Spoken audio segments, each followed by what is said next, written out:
USF Radio Network, presented by Marathon. With head coach Billy Mole before the first of 3 against the Citadel, we can go ahead and tell you it's going to be, for the first time, a weather-affected home series. Does that affect much in your approach for today, knowing that you're off tomorrow? It doesn't really affect a whole lot in terms of the position players, but in terms of the pitchers, it gives some guys an extra day of rest, which they need, which is a good thing.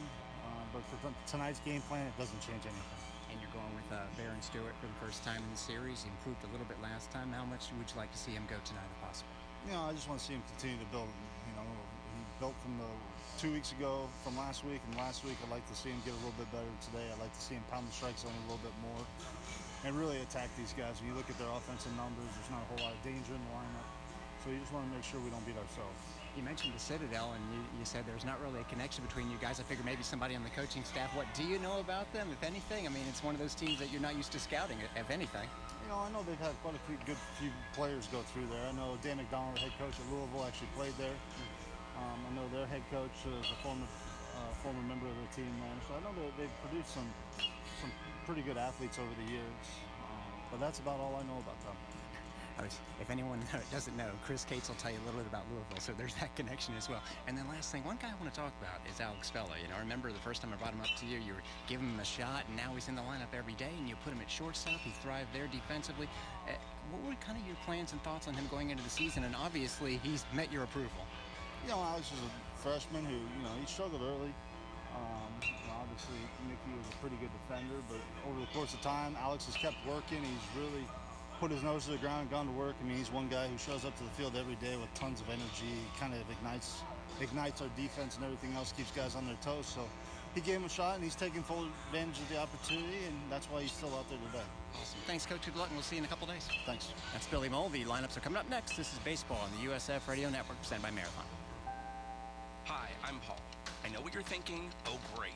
Another wireless ad. I know how you feel. And it seems like they're always full of this complicated, tricky language about their networks and offers and blah, blah, blah. Well, Sprint is going to do things differently and let you decide for yourself with their new 100% total satisfaction guarantee. Try it for 30 days, love it, or your money back. See? Simple. Now get both Sprint's unlimited plan and the all-new Samsung Galaxy S10e included for just $35 per month per line for 5 lines. So switch now. Visit your local Sprint store, sprint.com, or call 800-SPRINT-1 today. 30-day guarantee with new line of service. S10e, 128 gigabyte, $15 a month after $16.25 a month credit for 18 months credit applied within 2 bills. If canceled early, remaining balance due. Unlimited basic after $630.20, pay $32 a month per line with autopay. Data deprioritization during congestion. Coverage and offer not available everywhere. Speed maximums, use rules, $30 activation fee, and restrictions apply. Hey, Bulls fans! When the Bulls win, you win with Papa John's Pizza. This season, get 50% off your regular menu price online order at papajohns.com the day after the Bulls win. Use online promo code USFWins. All right! Papa John's Pizza, the official pizza of USF Athletics. Online offer valid at participating locations. Better ingredients, better pizza. Yeah! papajohns.com. For 35 years, Belkin has been creating products that simplify your life and empower you to fully leverage technology. Belkin's products include award-winning lines such as the Valet Charge Dock for Apple Watch and iPhone, Duratech cables, Rockstar multi-port solutions, boost-up charging solutions, and more, including certified USB-C accessories and wireless charging docks. Belkin combines extensive research and development with more than 3 decades of experience to make sure you're covered no matter what the future holds. Belkin is a proud partner of USF Athletics. USF Baseball on the USF Radio Network, presented by Marathon. Derek Sharp, Jay Retcher getting you set for USF and the Citadel. You heard Billy Mole there, and at the time, we record that before the game, obviously. I don't run down from the booth and jump into the, then you can figure that out. But then he gave me a call and said, okay, we do have a connection with the Citadel, although clearly it wasn't a reason why they scheduled them. But Jake Sullivan's dad went to the Citadel. Yeah, Randy, okay. So there you have it. There is the actual connection between the two teams. And so Jake Sullivan, it's funny because when I was down there in the dugout after the interview, he was talking about, the Citadel, military school, everyone's sort of hard-nosed, and now I understand what he was speaking from was experience, more so than most people. Now, as far as the Citadel, you heard Billy Mole say that not the most threatening offense And it's funny, twice now in a row, after the Bulls played a team who had one player, Tulane, with 19 homers, Cody Hosey, they've played two teams in a row that don't have that many put together. 11 home runs is what the Citadel brings in. 7 of them from one guy, Ben Payton. So obviously the 6 foot, 223-pound senior is a guy that the Bulls will keep a big eye on. He hits number 3 in the order. And most of their players are, as you might imagine, from South Carolina, one exception being Tilo Skoll, who is from Johnson City, Tennessee, which happens to be where their now second-year head coach is from. Tony Skoll has big ties to the Citadel. He was actually a player there when they made the College World Series. Wow. In 1990. So he has come back to his alma mater and wants to get them back at least to the playoffs. They haven't been to the postseason, regional anyway, since 2010. Looking at the Bulls lineup and what happened about a week ago in midweek, Jordan Santos being moved to that 3 spot, and I don't think he's going to budge from that 3 spot. We heard Billy Mole talk about Alex Bello. Another thing that's developed in the lineup in the last few days is Julio Cortez getting a chance. He had a couple of hits, and you got to find a spot for him. Tonight, a spot, as he was catcher the other night, giving Dietrich a night off, is going to be at DH. You got to like what you see from kids like he and Santos and Alex Bello continuing to thrive. Yeah, and Cortez, not a really big sample size, only 9 at-bats so far, but hey, man, this is a guy that can definitely swing it. And man, where would they be without all the catchers? I mean, you think of what the catcher position was looking like before the season started. Now you have arguably 4 different catchers in the lineup tonight with Sullivan, Santos, Cortez, and Dietrich. It just shows some of the depth and the flexibility that those kids have. Yeah, we forget Santos originally could have played there, but he's been thrust right into second base, and he's stayed there all year long ever since J.D. Duck was injured early on in the season. But yeah, we mentioned Peden being the home run guy, 7 out of their 11. He had 3 in 3 straight games. The guy that is really on fire right now is Tyler Corbett. Peden, by the way, was hitting .216 10 games ago. He's up to .291, so he is on quite some roll. But so is Tyler Corbett, hitting .348 on the season. Not a home run hitter, but does have that batting average going. The guy at the top of the lineup, Ryan McCarthy, he's on the other end, even though he's their leadoff hitter and a .295 guy. He most recently was well above 300. In fact, he was at .429 midway through the season. So the top of the order, not bad.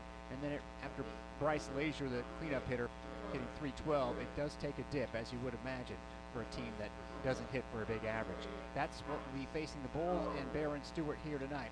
And we'll be ready for the first pitch in just a couple of minutes here from USF Baseball Stadium on a hot, but at least cooling down as we get towards the nighttime hours, Thursday night. The first of 3 between the Bulls and the Bulldogs. This is Baseball, USF Radio Network, presented by Marathon. Make it count when driving. Make it count when flying. Make it count when traveling. Make it count when giving back. It's Make It Count rewards for Marathon. You earn points every time you fill up or make select purchases at Marathon. You save on gas, airfare, hotels, or support the environment. It's easy to sign up. Text JOIN to 40244. So what should you do right now? Sign up and make it count. Marathon, fueling the American spirit. A real bright future story from the Florida Lottery. My name is Laura Wilhelm, and I had the great pleasure of working with Rocky D. Bull at the University of South Florida. Whether it's interacting with a child on game day or interacting with the students on campus, I love being a Bull at USF. I want to personally thank Florida Lottery for funding Bright Futures, because without that financial help, I would have never made it to USF Athletics and tried out to be Rocky D. Bull. View more success stories at flalottery.com/brightfutures. Beef O'Brady's 2 for $20. Now with steak and even more options to love. Pick a starter to share, then choose 2 entrees like our new choice cut sirloin. All for $20. Beef O'Brady's 2 for $20. What'll you choose? Don't have an ordinary Monday. Have a Burger Monday at Beef O'Brady's. Stacked high with fresh Angus and fries, just $5.99 all day. Beef O'Brady's Burger Mondays. Nobody outbeefs beefs. Pricing may vary. Hi, I'm attorney Robert Rubenstein, and this is Rubenstein's Rules for Personal Injury. Rule number 2, beware of strangers. If you've been in an accident and a stranger contacts you to get your case, watch out. They're breaking the law. These crooks knock on your door, send you text messages, and even go into your hospital room uninvited. They work for shady clinics and lawyers who want the insurance proceeds for themselves. Don't hire them, report them. Call Rubenstein Law at 1-800-FL-LEGAL. Offices in Tampa and throughout Florida. The first first pitch is about to be delivered. Gonna have to hurry up to get to this one, and he makes the catch! We're moments away from the start of today's USF baseball game. Nailed out of here! Crushes one to center field. With the call of the action, here's Derek Sharp and Jay Retcher.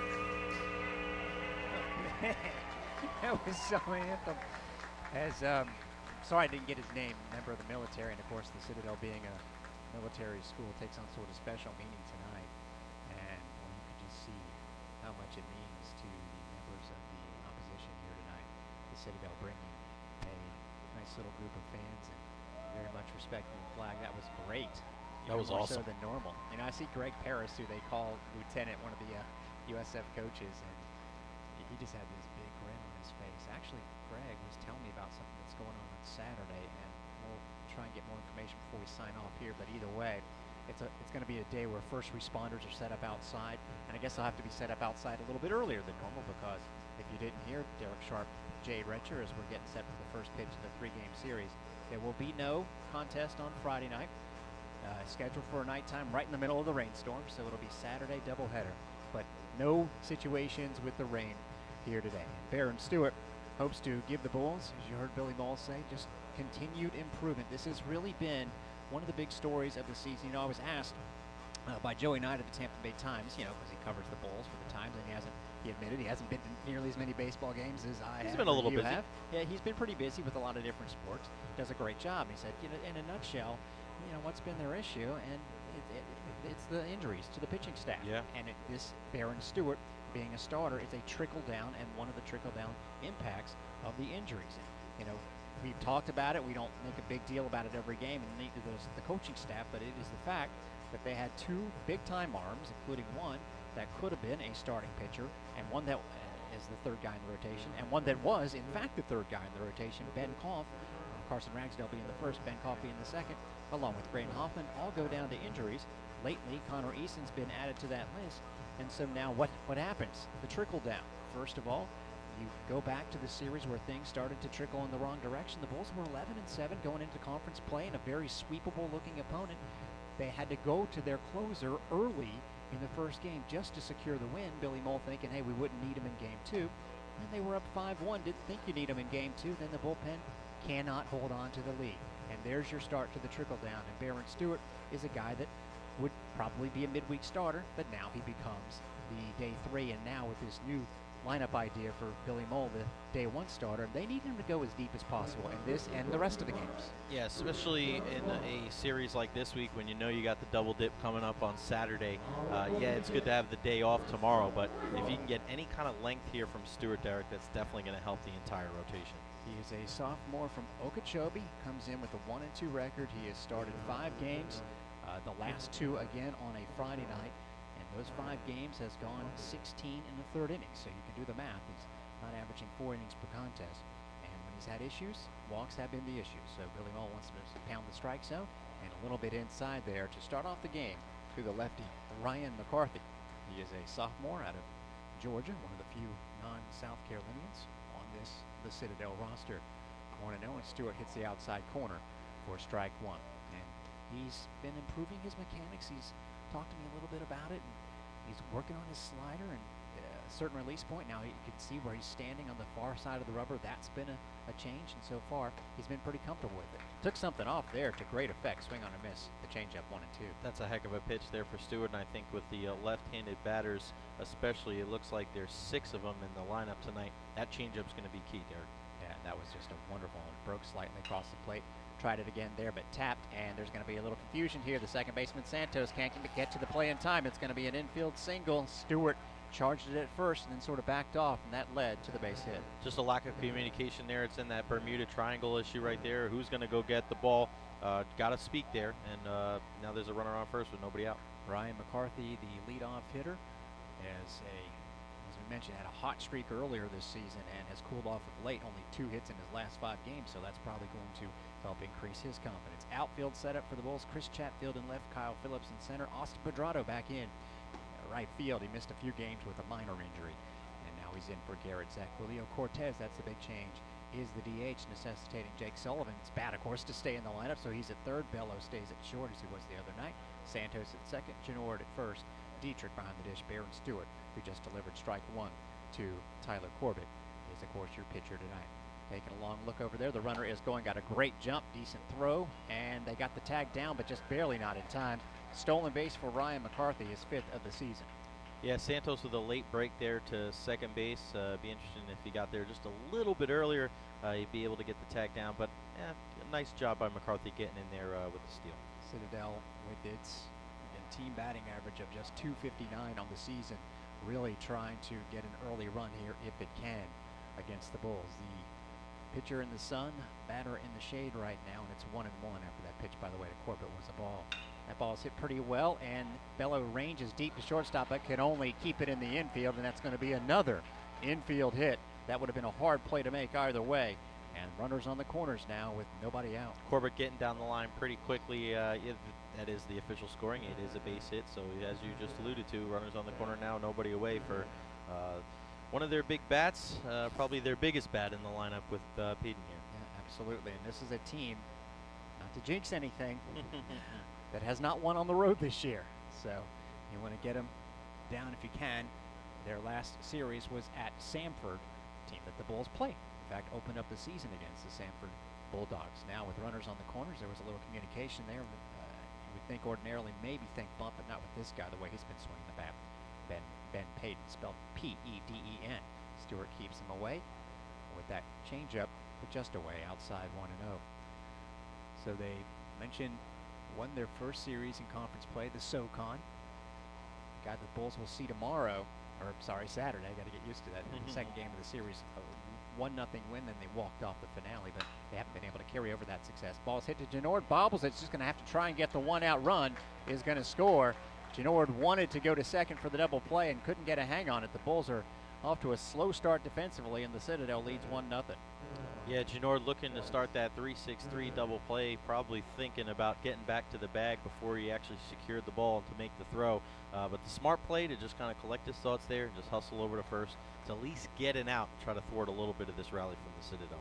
So, of course, that goes down as an RBI ground out, and that will give the Bulldogs the lead with the runner at second base now and one away. The batter now is Bryce Leisure, spelled like pleasure without the P, but pronounced Leisure. He is a junior out of Simpsonville, South Carolina, and he looks at ball one. So nothing has traveled out of the infield so far. At least the Bulls, like you said, did get one out. Well, it's not going to be a certain double play, but Genord had the right idea. Just couldn't handle the ball. That was ball smoke, but Santos has played well, grabs the ball for one out, and actually makes the tag of the runner who was trying to slide back to second, Corbett, for a double play. Such a heads-up play by Bello there. Instead of going to the bag to try to get the force out, he dove for the runner because that was the path of least resistance right there. And that energy, bring it to that Bulls team. Alex Bello does it right there. Well, they give up a run, but definitely takes momentum. And now, as much as you can, falling behind to the bottom of the first inning. Citadel 1, USF coming to bat. This is baseball, the USF Radio Network, presented by Marathon. There's something out there for you and me. And the American road is calling. So what's it gonna be? Hey, it's an amazing day. Traveling our own highway. No matter where it leads us, we can smile. 'Cause it's meaning in the mind. Marathon, fueling the American spirit. Best tailgate? It's gotta be burgers and an ice cold Coke. Real football y pollo asado. Mac and cheese. You need a hot grill and an ice cold Coke. Of course. Football and Coke, come on. It's got to be Coke. Game day? Race day. Cause for Coke, you know it. It's Tailgate 101. This is Charlie Strong. Not all fans agree on the best game day foods, but when it's served with an ice-cold Coca-Cola, you know you've got yourself a winner. Coca-Cola. Taste the feeling, grab one, and go Bulls. USF Baseball on the USF Radio Network, presented by Marathon. Talk more about that play to end the top half of the first inning after we tell you the lineup for the Bulls tonight. Kyle Phillips hitting .327, 3 home runs, 23 RBI. Your leadoff man, Jake Sullivan, the sophomore who's been outstanding and a constant in the lineup, batting second. Jordan Santos moved to the number 3 hole last midweek, has stayed there. 4 homers in his first game, or 2 homers in his first game there, 4 for the season, and 29 RBI second on the team to the cleanup man, Joe Genord, batting .339 with 11 home runs and 34 runs driven in. Chris Chatfield, don't even look at that batting average, .213.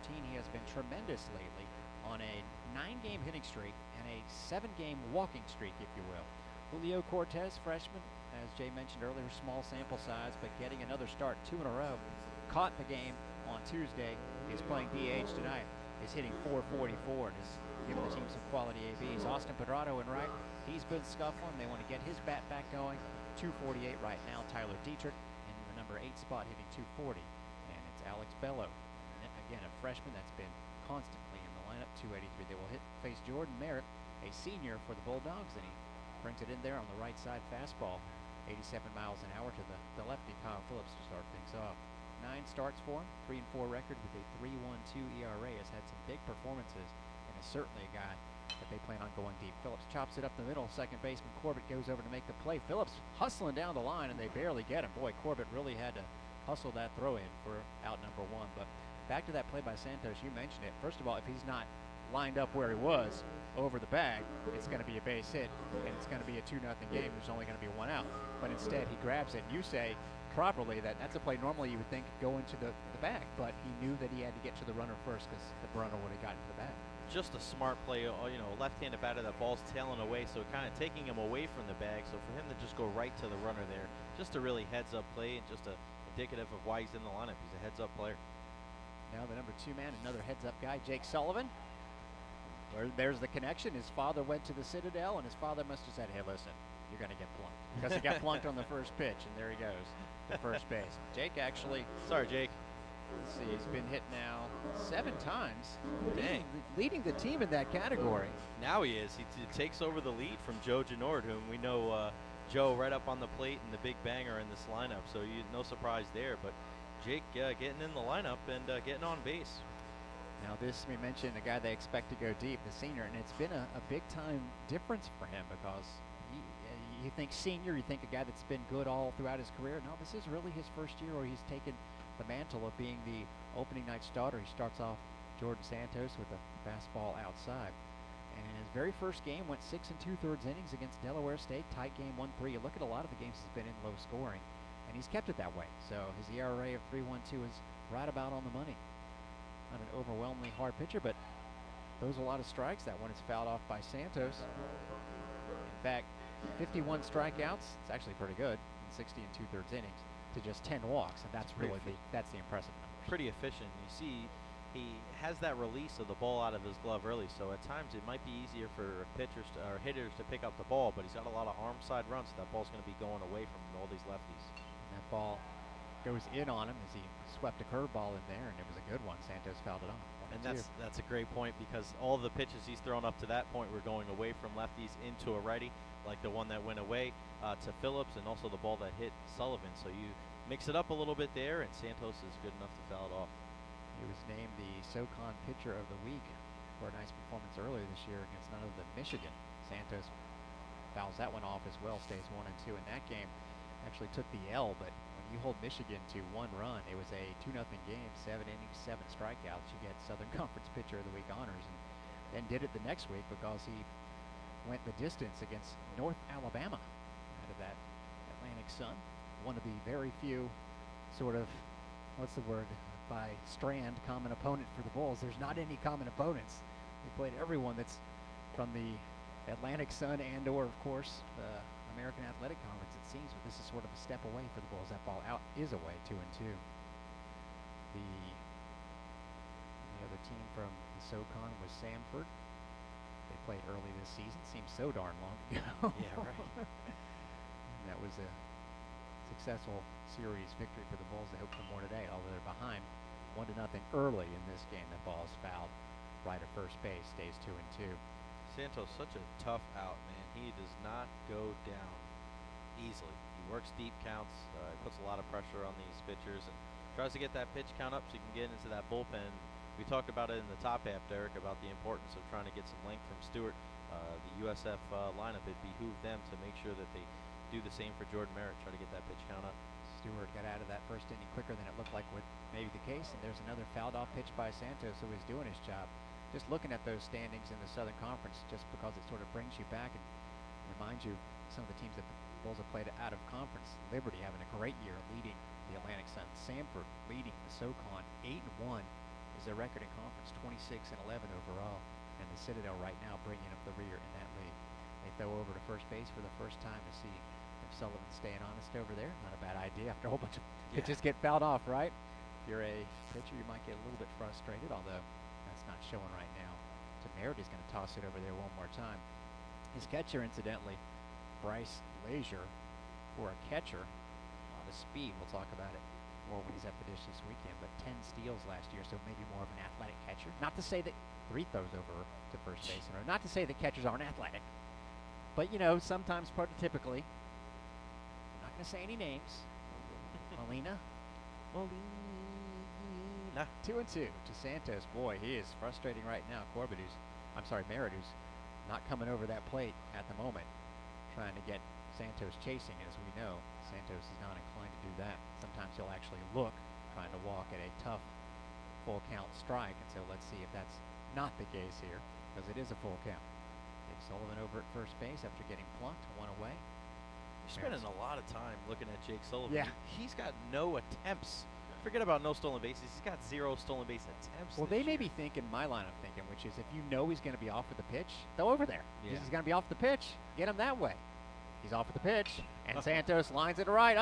Okay, it's going to bounce right in front of the right fielder, McCarthy.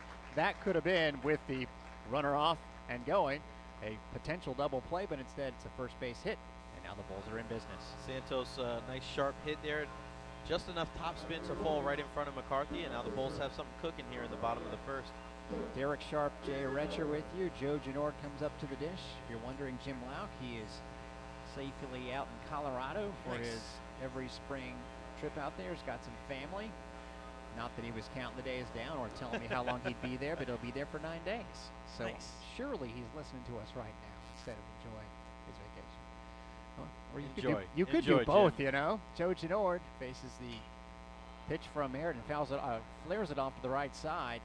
Standing over there at second is Sullivan. He's going to have to retreat back, and boy, that's not what you want if you're the Bulls. Joe Genord hitting an out to right field on the very first pitch, 2 away.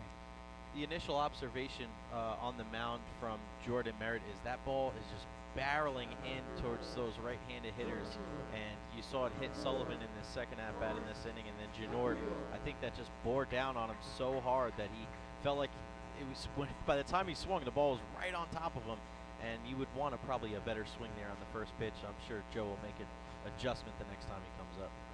And until then, let's see if Chris Chatfield, the lefty, can overcome that situation against the righty. All the infield now in shade. Quickly moving sun out of the way here. USF is being a later start than what you would normally have in this Thursday situation. And basically the Bulls going planned anyways. That ball's low, 1-0. With the same start times for a normal series, but that's all changed due to the rain coming in on Friday. We'll tell you about that in a second. There's a fastball down the heart. Chatfield looks at it, trying to time it up 1-1. Again, no game on Friday. 2 games on Saturday. We'll have the action live for you here on USF Bulls Unlimited. Pre-game of 10:45 a.m. that is, for the doubleheader on Saturday. Bulls down 1-0 here, but with 2 on, and Chris Chatfield fouls that one back. It's 1-2. 89 with some movement, a pretty lively arm from Merritt. See how the USF offense takes these adjustments. So he's not really coming in on those lefties and not staying away from the righties. So if the Bulls can make that recognition here, I'm sure their offense will get better as the day goes on. Likes to throw the slider, and a guy that, again, is around the strike zone, so that's always something to remember. Not really much of a curveball pitcher, and that I'm sure doesn't displease Chris Chatfield at all. Fastball, slider are his 2 big ones, and we've seen a little bit of a sweeping curve as well.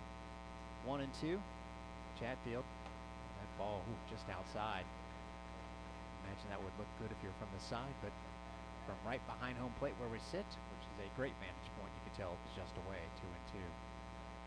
Already it's been a winning day for USF. I'll tell you about that in just a little bit. Multiple wins from the women's programs. Baseball looking to add to it here tonight. Slider that Chatfield fouls off. stays 2-2. Nick Sullivan out at first base, Jordan Santos at first. Again, the Citadel coming in here after getting swept by Sanford. Losing 2 or 3 prior to that against Mercer. Suffered a sweep against Furman, a series where they lost the middle game 20-6. So one win in their last 7 games right now. They actually were leading a game that has been suspended. That ball's outside, well placed by Merritt, and Chatfield's swinging at that ball away. And that is going to end the threat for the Bulls. So they had 2 on and 1 out, but Merritt gets out of it for the Citadel. No runs, 1 hit, no errors, 2 left on.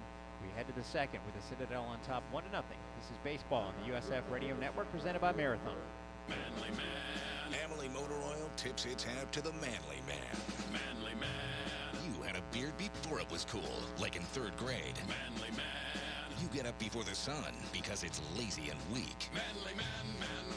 And you know that nothing protects your engine better than Amely Elixir Full Synthetic Motor Oil. Family owned and Tampa Bay grown. A-M-A-L-I-E. Better than it has to be.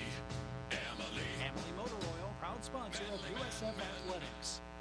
Hi, I'm Misty Wells, Tampa Bay Times outdoor correspondent. I'd like to invite you to check out my new video series called Let's Take It Outside. Every other Thursday, I'll take you on an adventure to a destination in the Sunshine State or beyond. From the water to the woods, discover ways to enjoy the outdoors with your family and friends. To see me live and in action, go to tampabay.com/outdoors. The Tampa Bay Times. Journalism that matters. USF Baseball on the USF Radio Network, presented by Marathon. Bulls fans, when the Bulls win, you win with Papa John's Pizza this season. Get 50% off your regular menu price online order at papajohns.com the day after the Bulls win. Use online promo code USFWins. Papa John's Pizza, the official pizza of USF Athletics. Better ingredients, better pizza, papajohns.com. Looking forward to trying their special Easter ingredients, the pizza with the little peeps on top. Oh. Just no? kidding. I don't know. I was like, you piqued my interest just by saying that. I don't know if I'd go for that. You would try it, though. Maybe a Cadbury cream egg. Ooh. Put that on there. Well, that ball was stroked to left by the lefty hitter, Andrew Judkins, and that was quick. 1 pitch, 1 out, as Aaron Stewart around the zone as he has been this entire game, pitch into contact. I like that. I like that. Going right after these hitters, especially, they know. I mean, Stewart knows what the lineup is, and he knows what the average are for these guys. Go right after these guys. Don't mess around. Get yourself deep into this game. Give you some confidence for the rest of the season. Gave up 2 hits in the first inning, and yet is just on 12 pitches right now because he got that double play ball. And again, those were all choppers that the Citadel hit there in the first inning. Now up is Wes Lane, and he falls into a 1-1 count. Took something off that pitch, did Stewart. Lane was well ahead of it, the freshman. Wes Lane, a freshman out of Myrtle Beach, hitting just .217 on the season. And that's a curveball outside by Stewart. Nice pitch to the fellow righty, 1-2. And Lane kind of late to the party. He made his season debut on March the 26th. That's why this is just his 7th start. And that is a dandy of an off-speed pitch by Stewart that Lane just looks at. And there's a strikeout, number 1 of the day for Barron. Being very efficient here this inning. That's a really good sign to see. And now with the shortstop, Tilo Skoll coming up, left-handed batter again. Let's see what Barron's got to do here to get out of this inning quickly.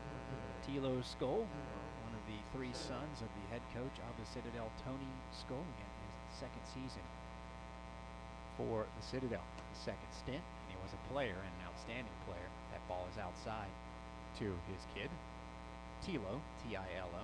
Shortstop hitting .216 of the season, gets ahead 1-0. Here's the pitch. Stewart rifles in a fastball, but it goes low, 2-0. He was at East Tennessee State. That's why you see Johnson City, Tennessee being the birthplace of Tilo. That's where it's located. The last 17 years. Wanted to come back home, obviously. That ball is fouled off by Skoll. 2-1. Pretty special to be able to coach at your alma mater and really try and get the Citadel back to where he had it once as a player when they made the College World Series. It's been since 2010 since they made the tournament. Below 500 last year. 2-1. That ball is fouled off by Tilo Skoll. 2-2. Skole spelled, by the way, S-K-O-L-E. So we told you that it's been a winning day for USF so far because of weather up there in Connecticut. There always seems to be weather up there in Connecticut. Anytime I've been there. It's usually snow, by the way. That ball's tapped. We'll tell you about the winning day later because Baron Stewart fields the tapper, the comebacker, and goes through a inning 1, 2, 3. Quickly to the bottom of the second. And it's the Citadel 1-0. This is baseball on the USF Radio Network presented by Marathon. It takes 5 years to earn a master's degree. That's the same amount of time it takes to earn a journeyman's license with the IBEW. The International Brotherhood of Electrical Workers believe contractors rely on productivity. It's why we require 5 years in the classroom and on-the-job training to become an IBEW Local 915 electrician. IBEW, where passion plus skill locks arms with value. The time is now to hire IBEW electricians.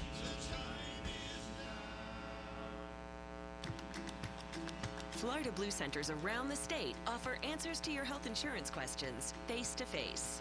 Come in for a health assessment, talk with a nurse, or try a fitness class. It's the place to go for inspiration, motivation, and advice right in your neighborhood.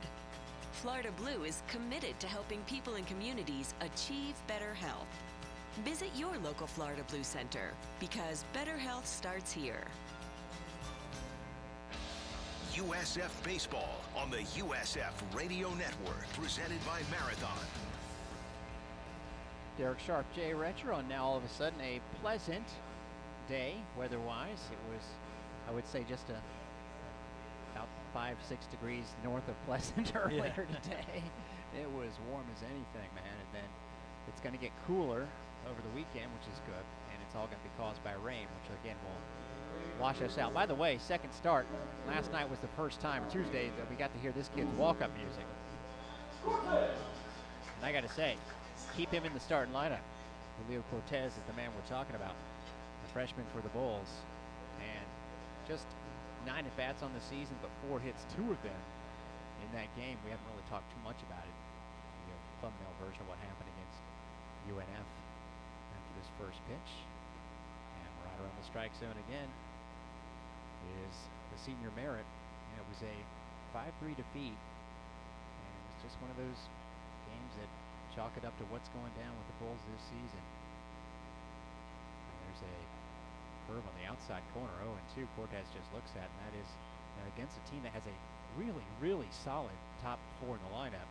Those guys had 1 hit. It was the bottom third of the order that had 5 of the 6 North Florida hits. Bulls pitched okay, but the inning where they scored their 3 runs, they ended up with 2 on and couldn't get any more, and it cost them in the end. Julio Cortez can't check his swing on that curve, and there's going to be another strikeout by Merritt, 2 in a row, 1 away here in the second. Yeah, Cortez, real quick K right there. Definitely something he's going to be working on as this game goes on. It's tough when you're a DH, man. You strike out that first at-bat, you got to wait all the way around when the lineup turns over. But, I can't imagine. God, it's got to be tough to be a DH. Jay, it'd be like doing a sports update and you give like 5 wrong scores and you don't get to do another for a couple hours. So jump in and say, hey, here's what the real Just scores kidding, were. guys.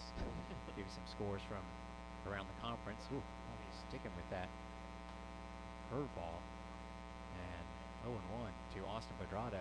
So right now, if you're in the zone, if you're Jordan Merritt, keep throwing it until they hit it.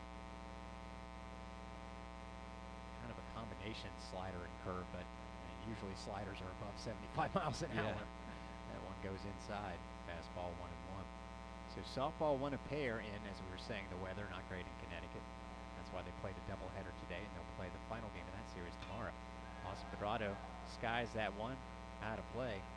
Austin was off to such a hot start this season, and he has hit the ball hard a lot of times. It's been the case with the Bulls. I'm thinking of the other night where a kid like Brandon Trepp came into DH and hit 2 well and deep to the opposite field, but both were caught. One was headed for the gap, would have added to that 3-2 lead, as we mentioned, but it didn't happen. Loses 1 for a rare time tonight. Merritt does, outside 2-2. And so the softball team got another fantastic performance by Georgina Korick. She just wants to be the conference pitcher of the week every single week. She's awesome. Doesn't want to let anybody else do it. Never heard her speak, too. She's just so poised. Yeah. Unbelievable. Wise beyond her years. Oh, big time. That ball is inside to Pedrado, who's He's looking to get on base any which way he can. Walk, as the old saying goes, would be as good as a hit for him as the junior from New Jersey will indeed walk. And Merritt outside there to a guy that, from a pitcher who doesn't deliver many walks. That's big news for Bedrado, who again has not gotten a hit since the FGCU game. That was on April the 2nd. He has gone hitless in 6 games, but a walk will still lift his spirits and give the Bulls a potential tying run out there. So that's in as many ways. And you know, Chris Chatfield started to break out of his slump the same way. Not necessarily with one big homer or anything like that, but good at bats, several walks, and I mentioned a 6-game walk streak, which is really impressive. Tyler Dietrich, first pitch swinging, and fouls it off. Yeah, sometimes it's incremental. You take the positives from the at-bats. Maybe you foul a couple of close pitches off. You know, have it a 10 or 11 or 12 pitch at-bat, and then maybe you line out somewhere and you hit a deep ball, like you said with Shrep before. And it's not just all of a sudden you flip a switch and then you start hitting dingers. You got to work step by step. 0-1 pitch. Dietrich, a high chopper. It is going to go foul. That didn't feel good. Nope. Dietrich's hopping around after that. Got him off the foot. So we mentioned Korick in first game struck out 15. 5-hit complete game against UConn, 4-0. Bethany Keene, who has just been coming up with big clutch hits, got the scoring started first inning. There was a Megan Sheehan RBI single in the second, and they didn't score again until 2 runs in the 7th. The nice thing about that is the hits were by Macy Cook and Kelsey Lay. Scoring on the last RBI of the day was Mia Funk. She got her first appearance as a pinch runner since she broke her forearm in an outfield collision back in the 2nd weekend of the season against Arizona. So it was great to see her back out there, I'm sure.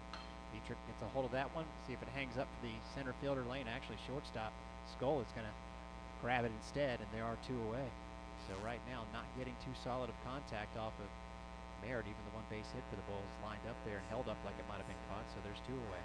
Doesn't seem like he throws many things straight, Derek. Everything's either darting in at you in the upper 80s, low 90s, or he's throwing that kind of sweeping breaking ball, that kind of slurve action that we've seen. The slurve there to Dietrich off the end of the bat, and a pretty nice play there at short by Skull. He made it look real smooth.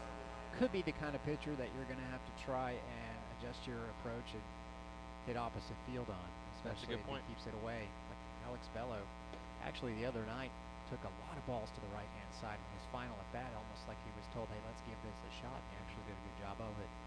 We'd have to squirt one down the line pretty far to score. Austin Pedrado from first base. The big man, even though he comes to the bat like Ride Like the Wind, I don't think he's as fast as the Christopher Cross song title. He's using that for inspiration. 2-0. Speaking of fast, over there at the USF Track and Field Stadium, that's going on this weekend. Hosting an event. Plan on starting it early tomorrow. Everything might have to get adjusted through the weather. This series already has been. Volleyball just announced that their golf tournament tomorrow at Bardmore, if you heard us talk about it, has been postponed to a later date. That ball is chopped to short. It's going to take a nice hop for Skull for him to flip it over to second base to get the lead runner and the final out of the inning. So the Bulls making contact a little bit, but not hard against this kid so far through 2 innings. It's the Citadel 1, USF nothing. Baseball on the USF Radio Network, presented by Marathon. Hi, I'm attorney Robert Rubenstein, and this is Rubenstein's Rules for Personal Injury. Rule number 1, get an attorney. When you or a loved one have been injured by another's negligence, an experienced attorney can make a huge difference. At Rubenstein Law, we will find all the insurance, make sure your injuries are documented, and work to get you the best result. While each case is different, a well-known insurance company's own study showed people with a lawyer, on average, got more money. Call Rubenstein Law at 1-800-FL-LEGAL. Offices in Tampa and throughout Florida. When it comes to cancer, defense isn't always the right strategy. You have to be willing to go on the offensive, to attack it relentlessly like Moffitt Cancer Center, standing up to it with the same courage Moffitt sees in every cancer patient they treat. That's why Moffitt is working every day to outsmart cancer. Not just to react to it, but to get ahead of it, which is the best way to win. To see stories of courage, visit Moffitt.org/courage. Moffitt, a proud partner of the USF Bulls. USF Baseball on the USF Radio Network, presented by Marathon. Bulls trail it by the score of 1-0, but good news. By the way, how about that? Graduating into the military, folks from USF. Love it. getting a nice round of applause here. Attention especially to the military this weekend. And again, we'll have first responders. We'll talk more about that on Saturday. Bulls trail it by the score of 1-0. 1 run, 2 hits for the Citadel. Again, those would be a couple of dribblers in the first inning, but that led to their scoring a run on a grounder to third base, or first base. That's exactly how the Citadel scratched for its run. You're wondering, team ERA of a respectable 5.29, but the guy that pitched hitting today, even more respectable. That ball is skied high. Shortstop Alex Bello is going to have a tough play, and he makes it. Boy, Alex Bello with Chris Chatfield on his tail manages to salvage what would have been one of several drops we've seen lately, but Cole Simpson flies out to start off the third. Got to give Bello a lot of credit. This kid just plays like his hair is on fire, never giving in, and that's the second real nice defensive play that he's had today. And there's, that's the reason right there, Derek, why he's in the lineup. The only time I've ever seen him not exude some sort of confidence / cockiness was when we were going up to New Orleans last weekend, because there was some mention of there might be some turbulence. He's like, I don't do that, bro. But that was it. The only time he was worried a little bit. Yeah. Brooks O'Brien started off with the strike, and this is a guy you have to throw strikes to because he's an 0.42 hitter. Make it a little bit less because Joe Genort's going to field the grounder. O'Brien actually hustled pretty hard over there to first Close base. Play. Yep, but it's going to go 3 unassisted for 2 quick outs. Boy, Baron Stewart could. Usually with him, you're hoping for 4. He hasn't really provided that on average, but at this rate, beyond 4 is possible. Go back to the top of the order, and it's the guy who started things going, Ryan McCarthy, and it's an infield single, and he gets credit for legging it out, but it was a play that if Baron Stewart had to do all over again, I think he'd attack the ball and there'd be no runs on the board for the Citadel. Kind of backed off, and it ended up being a play that the second baseman, Jordan Santos, tried to make. That's the infield single that got things going. I think Santos saw Genort coming off the bag and went to cover, and then at the last second he realized, oh, I got to go make a play on the ball. Yep. There's a changeup and a dandy. We saw that in the first at bat. Tim McCarthy had issues with it, the sophomore. Swings and misses at that one. This has been a nice outing from Baron Stewart. Love the fact that he's throwing strikes. That one is grounded to Santos at second base. Easily fields that one. And another quick inning for Baron Stewart. Liking what we're seeing there. Let's see if we can get some runs. Bottom of the third we go. The Bulls still trailing by a count of 1-0. This is baseball on the USF Radio Network, presented by Marathon. Best tailgate? It's gotta be burgers. And an ice cold Coke. Real football y pollo asado. Mac and cheese. You need a hot grill and an ice cold Coke. Of course. Football and Coke, come on. It's got to be Coke. Game day? Race day. Calls for Coke. You know it. It's Tailgate 101. This is Charlie Strong. Not all fans agree on the best game day foods, but when it's served with an ice-cold Coca-Cola, you know you've got yourself a winner. Coca-Cola. Taste the feeling, grab one, and go Bulls. Make it count when driving. Make it count when flying. Make it count when traveling. Make it count when giving back. It's Make It Count rewards for Marathon. You earn points every time you fill up or make select purchases at Marathon. You save on gas, airfare, hotels, or support the environment. It's easy to sign up. Text JOIN to 40244. So what should you do right now? Sign up and make it count. Marathon, fueling the American spirit. USF Baseball on the USF Radio Network, presented by Marathon. The Florida Lottery has contributed more than $33 billion to support education. Your ticket purchase helps Florida students have a brighter future. Follow Florida Lottery on Facebook, Twitter, Instagram, and YouTube. Derek Sharp, Jay Retcher, Bulls' second time through the order. We'll hope to have better luck against this kid. And again, they've put some runners on base, but so far Jordan Merritt has had the knack of forcing weak contact off the bats of the Bulls. And even though the Bulls are out of conference this weekend, obviously everyone else in the league is squaring off, so we'll let you know basically what's been going on so far today and tonight in just a little bit. There's that slurve, if you will, and Phillips just looks at it from the right-hander, 0-1. We're going to go slurve. It's a tough pitch. I like it. And that was a fastball. He tried to sneak by him, and Phillips, if you might have guessed, hit it pretty well. It's right up the middle for a base hit, and Kyle Phillips gives the Bulls their first leadoff runner. So let's see if that changes their fortunes here I mentioned that softball won the first game today, and then they won the second game in the doubleheader by the count of 5-3. Scored 2 in the very first inning, had a 3-0 lead. UConn got a couple runs against Cole Doyle there in the fourth inning, but the Bulls put it away with 2 in the top of the 7th. Megan Sheehan, Anna Marie Bruni, Bethany Keene, all with 2 hits. And Macy Cook, she can go deep. She did in the first inning with a 2-run homer, drove in 3 on the day. So Doyle, who's been so good for the Bulls as their day 2 starter, grabbed a win there, 4 1/3 innings of work. Cork actually to come in and finish it off with a save. Cheyenne Eggins pitched a couple innings. Jake Sullivan fouls off that first pitch. Fastball on the low part of the plate. He tried to ground it. Glad it went foul because that had ground ball written all over it, 0-1. That thing had some sizzle on it. And it's going to be an adjustment period for Jake Sullivan and Alex Bell, the 2 right-handed batters in this Bulls lineup that are right up on the plate with a guy like Merritt throwing that ball barreling in on the hands. Phillips, more of a threat to steal over there at first base. He's 4 for 4 on the season. They throw that way. So Jordan Merritt, mentioned how, again, when you hear senior, you just assume that he has progressed strongly throughout his career. Being the Friday, or in this case Thursday, game 1 starter, throws again over there that he's always been this way. No, last year, 2-5 with a 7.18 ERA, 8 starts, 14 appearances, and then just 12 1/3 innings combined his first 2 years. So he's really taken to the lead role. Drops in that curveball, and just looking at it with Sullivan, 0-2. And he's gone no fewer than 5 innings. That was once. Everything else has been 6 and beyond, including going the distance to full 9 against North Alabama. Went 7 against Michigan. Went 7 at Indiana State. And most recently, though, had a rough one against Sanford. Went 6 and gave up 4 runs, 10 hits. Did strike out 8, though. And Sullivan calls time there. Kyle Phillips has led off the bottom of the 3rd with a single, just the Bulls' 2nd hit of the day. And now Jake Sullivan looking to move him over, or even better, if at all possible. Here's the pitch, and he squares that one to the right side. It's going to advance the runner. Merritt makes the play and lofts it over to his first baseman, but productive out, as it were. Now the Bulls have a runner in scoring position for the 2nd time. He heard you.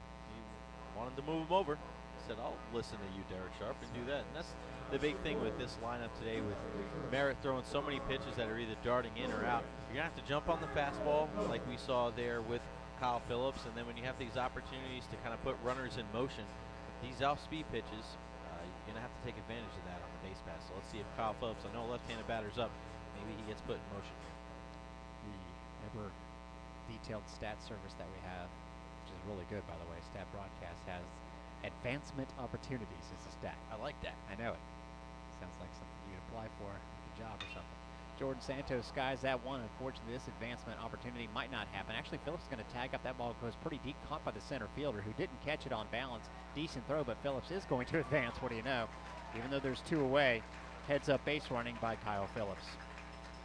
So yeah, it can't hurt advancing there. You never know. Now you can score on a pass ball, a wild pitch, a balk. You never know. And with the guy that naturally you think the Citadel's going to be careful with, and that to me means throw the ball away from Joe Genord, maybe the chances do improve of that actual thing happening. Can't remember the last time the Bulls actually scored a tying or a go-ahead run on a wild pitch, so let's see if it can happen here as they're trailing 1-0, or better yet, could Joe Genord drive him in. And that ball is going to be an RBI as he smacks it to left field, brings home the runner, and Joe Genord for a 2nd time swinging on the first pitch. This time he timed it up, and it's 1-1. Yeah, and the breaking ball there didn't break. It stayed high and tight there to Genord, and Genord jumping all over that, and this game is tied at 1. Nice job there by Joe, waiting patiently and not trying to power that out of the park, just driving it into the corner, which he did, and that's what you needed to do. So good job there. And if you're wondering, Phillips probably scores from 2nd on that anyway, but don't want to take any chances there as he tagged up on the previous play. Yeah, the fly ball was deep enough. I know some, baseball, you don't want to make the 3rd out at third base, especially with a guy like Genord coming up, but that ball was deep enough, and like you say, he caught it off balance, so smart play by Phillips. Yeah, the Bulls have good scouting reports, and Wes Lane's a freshman, still has time to grow, and the biggest kid out there is 5'9", 165. You know, that's my dimensions. And I'm not throwing anybody out from where he threw it out. I don't know, bro. I've seen you throw. Thank you. 1-0, that pitch low to Chris Chatfield.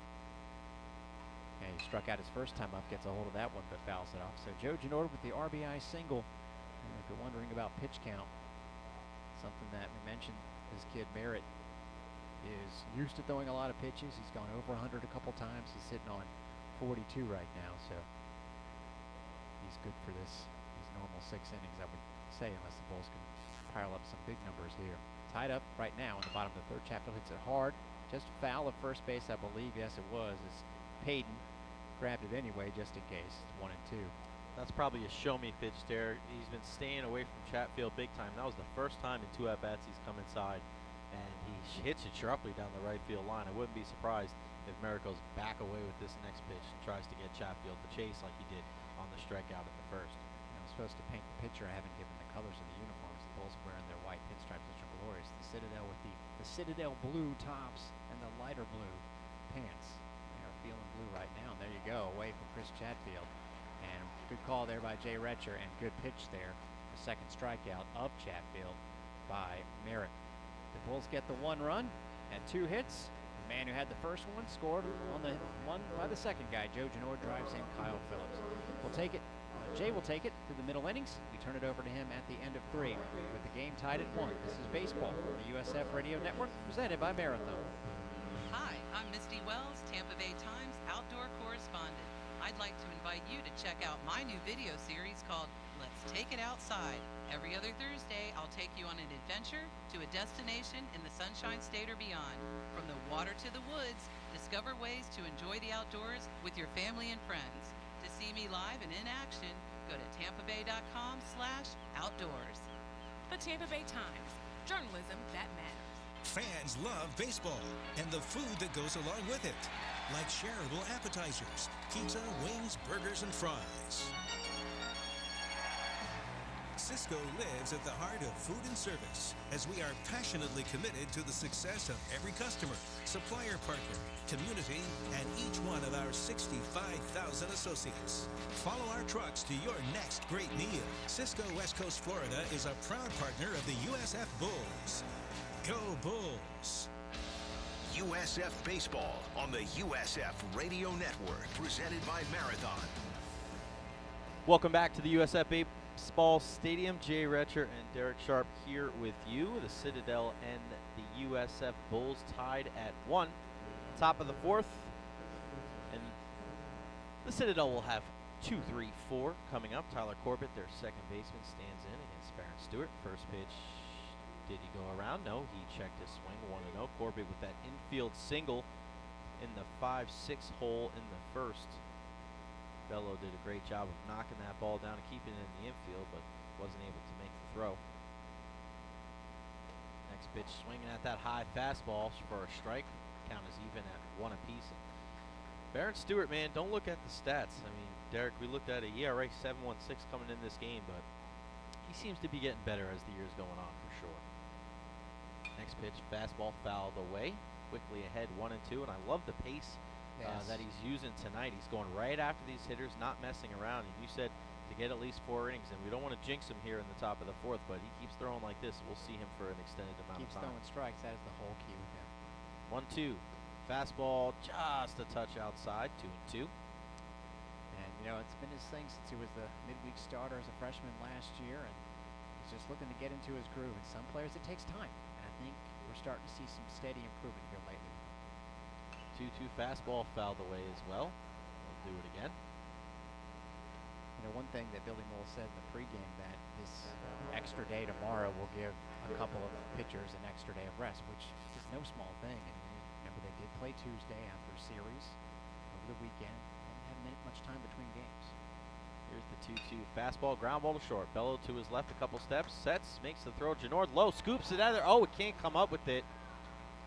And that'll be an E6. And that's something that Bello, I noticed, is a difference between him at third and at short. And it never hurt the balls the other night, but he has a double clutch. Yeah. From short, it's almost like he's got to gather his legs a little bit differently, being on a different side of the diamond, or different part of the diamond, and that time it hurt. Yeah, it's better. It's good to get your legs underneath you there, but if it's going to cause you to double pump and throw off your rhythm, it's better to just get one little crow step there, or one little shuffle step, and make the throw across. Unfortunately, it didn't work out for the Bulls, and now Ben Payton comes up with a runner on first and nobody away, and this is the big bopper, and the runner takes off. Ground ball out, get by Janord. Corbett will scamper around second. He'll head to third.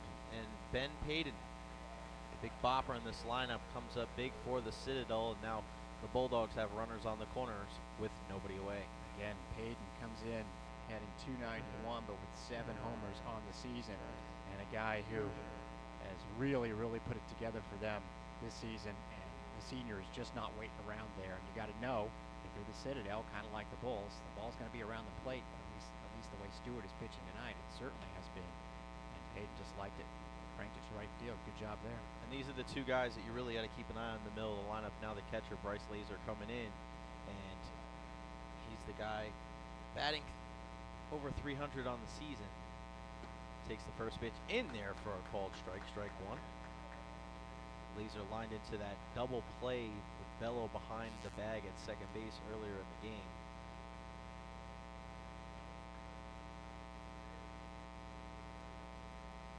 Runners on the corner, nobody out.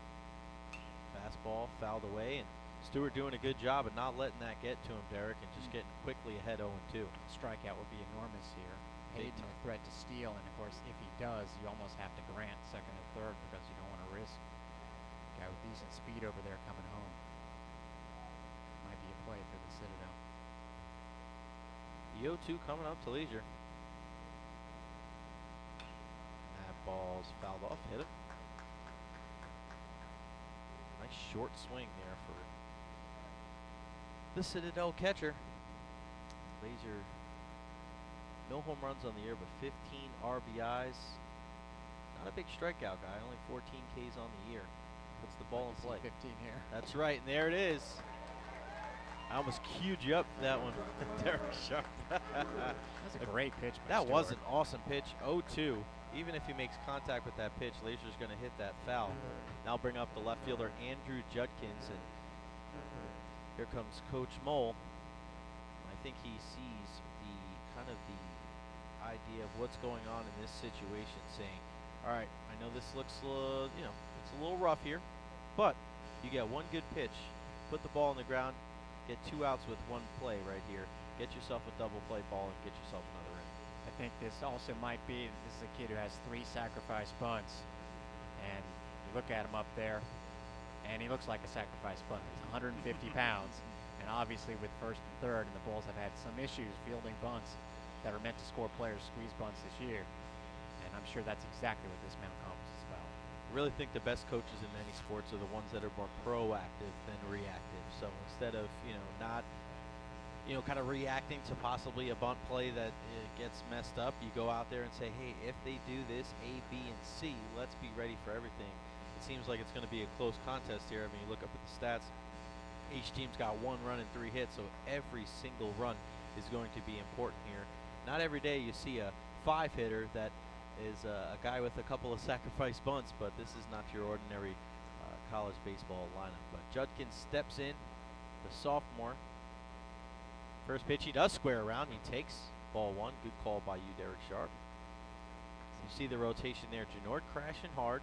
Sullivan staying close to the bag at third. Santos swinging over to first. And Bello not giving away his position early because you never know if he pulls it back. You don't want to be at the victim of the slash move. So he'll start slowly moving in the direction of second base. There's Janord again. Pops up the bunt. Stewart catches it. The runners both get back, and a missed opportunity there for the Citadel, but Stewart makes the grab for the second out. I tell you, that might have been Joe Janord affecting the batter there, because if you see a guy that's bearing in Joe Janord was almost at full sprint, I mean, either he or Barron could have caught that ball. Then you're thinking, okay, I got to lay it down over here, and it gets into your head and popped it up. It's interesting to see when you're in a 3-game series how teams defend the bunt as the series goes on. So right there, you're pretty much giving the runner at first base a running lead. Next time, you never know. The guy might pull the bat back, and they'll try to steal the guy to second base. But that'll bring up the center fielder, Wes Lane, the freshman, first pitch swinging. That's a strike for Stewart. And really like what I've seen from Stewart so far, whether he's pitching out of the windup, Derek, with nobody on, or even with some runners on. He doesn't seem to be effective. Effective. Effective, yeah. Effective. He is effective. He's very effective. There you go. Yeah, good call. Here's the 0-1. Breaking ball, ground ball to second, Bello. Or ground ball to short, Bello to second for the third out. And Stewart doing a great job right there, Runners on the corners, nobody out, and he escapes it with no damage. So 1 hit, no runs, no errors, nobody left on. We head to the bottom of the 4th inning. Actually, there was 1 error, excuse me. We head to the bottom of the 4th. You're listening to the USF Radio Network, presented by Marathon. Hey, Bulls fans. When the Bulls win, you win with Papa John's Pizza. This season, get 50% off your regular menu price online order at papajohns.com the day after the Bulls win. Use online promo code USFWins. Papa John's Pizza, the official pizza of USF Athletics. Online offer valid at participating locations. Better ingredients, better pizza. papajohns.com. USF Health is the largest academic medical center in West Central Florida. A place where discoveries are made.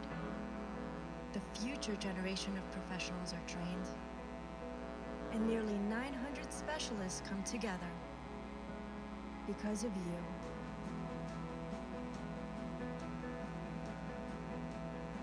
USF Health, making life better.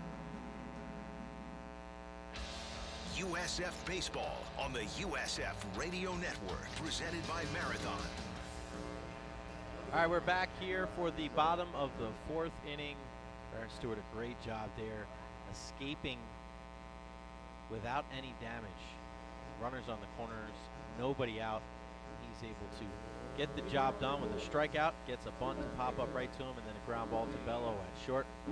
The Bulls will look to take advantage of that, use that momentum to swing it in their direction. Julio Cortez, the freshman designated hitter, steps up for the Bulls. He struck out in his first at-bat. Wouldn't be surprised if he's aggressive here early in the count against Jordan Merritt. First pitch in there for a fastball called strike 1. I'm not going to beat around the bush. I thought first and third, nobody out, didn't look good. I had the feeling that the Bulls are going to have to bounce back in this situation, but that key strikeout by Stewart and then reading that bunt play, everything. Next pitch, fastball swinging, strike 2. Cortez quickly behind.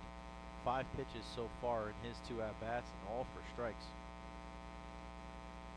42 pitches by Stewart in 4 innings. That's stellar.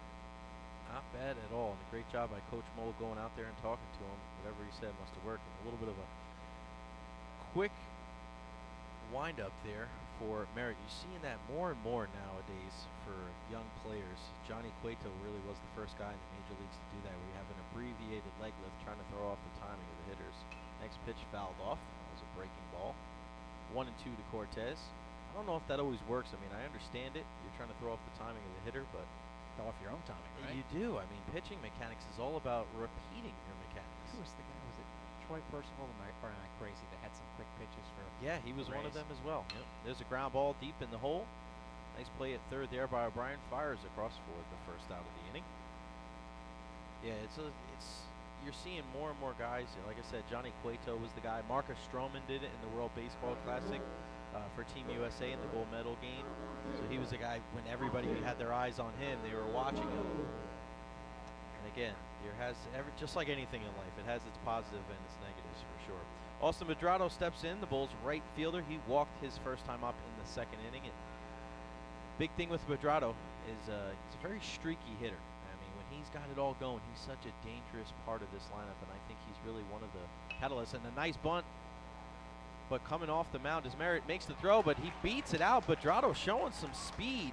We talked about it a little bit before, but it's some rare speed for the big guy. Probably helped that Merritt bobbled it, but I love that play. Left side of the infield was open, and that's one thing. But for a guy, as you say, that's scuffling right now, to be able to just lay down a perfect bunt, not be ahead of himself, because he saw the gap there, and what a wonderful idea. And I don't know if it was a bench call or Medrado's call, but it works out, and that ends the slump for Medrado. Usually things like that are, if you see it, go for it. And it wasn't the best bunt, but you know what? You put the pressure on the defense, and especially a pitcher fielding his position, you catch him off guard, and you get a runner on with 1 away now for the catcher, Tyler Dietrich. And there, Medrado takes off that fly ball in right center field. Lane over in the gap, makes the grab. Medrado all the way back to first. A nice piece by Tyler Dietrich. He gave that one a little bit of a ride. Lane had to get on his horse, but he makes the grab in right center for out number 2. Medrado was off with the pitch, and that is the 3rd time I can think of in the last week where the Bulls ran that play and absolutely got smashed contact to right. Twice it was Dietrich now. Once it was Schrepp. And just those little things. If they could just turn the Bulls away one time, maybe they get on a streak. But right now they're in a span of their season where it's just not falling for them in those situations. Such a combination of injuries and balls not dropping and just you can't get the clutch hit. It's been that kind of season for the Bulls. Alex Bello stepping in. He'll take the first pitch high and in for a ball. He grounded to a short, fielder's choice to end the second inning. It's not like you look at their lineup and go, they just don't have many good hitters. There's some good hitters, man. It's just not happening right and a lot of guys very flexible. They can bat in multiple spots in the lineup. And there's Bello. Ground ball to third. O'Brien makes the play and throws it over first for the third out of the inning. All right, that's 4 down. We are tied at 1. The Citadel and USF, no runs, 1 hit, 1 left on. We head to the 5th inning. Again, tied at 1. The Citadel and USF. You're listening to the USF Radio Network, presented by Marathon. Manly Man. Manly Motor Oil tips its hat to the Manly Man. Manly Man. You had a beard before it was cool, like in 3rd grade. Manly Man. You get up before the sun because it's lazy and weak. Manly Man, man, man. And you know that nothing protects your engine better than Amalie Elixir Full Synthetic Motor Oil. Family owned and Tampa Bay grown. A-M-A-L-I-E. Better than it has to be. Amalie. Amalie Motor Oil, proud sponsor of USF Athletics. It takes 5 years to earn a master's degree. That's the same amount of time it takes to earn a journeyman's license with the IBEW. The International Brotherhood of Electrical Workers believe contractors rely on productivity. It's why we require 5 years in the classroom and on-the-job training to become an IBEW Local 915 electrician. IBEW, where passion plus skill locks arms with value.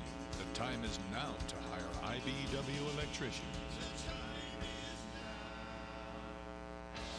USF Baseball on the USF Radio Network, presented by Marathon. Top of the 5th coming up here at the USF Baseball Stadium. Jay Retcher and Derek Sharp here with you. USF and the Citadel tied at 1 again. For those of you just joining us, no game tomorrow because of the impending inclement weather. We'll have a double dip on Saturday. That game was originally supposed to start at 1 o'clock and will start at 11. Game 2 will start 40 minutes after the final out of Game 1. Tilo Skoll now at the dish for the Citadel. First pitch fastball high and away from Baron Stewart. Skoll grounded out. Right back to Skoll. Right back to Stewart to end the second inning. First of 2 straight, 1-2-3 innings for Barron. Yeah, that pitch is fouled straight back, 1-1. Just that hit to right by Payton's the only one that's been out of the infield tonight, right? Yeah. A lot of infield hits. The defense definitely on their toes, and that's what happens when your pitcher's throwing strikes and he's working with a pretty brisk pace. You love that as a defender. You're staying in the game, and there's the adjustment. Janord backing up a little bit, and as he backs up, a bunt, but not good enough. Stewart hops off the mound, makes the grab, and flips it to Janord, 1 away, and a couple of nice plays today so far already, like a cat off the mound, Baron Stewart. He's quick like a cat. I gotta say, the moon made a cheese. They've actually only had 1 fly ball out. That was Judkins, that lefty, to the left side to Chatfield. So they've really only hit the ball out of the infield twice.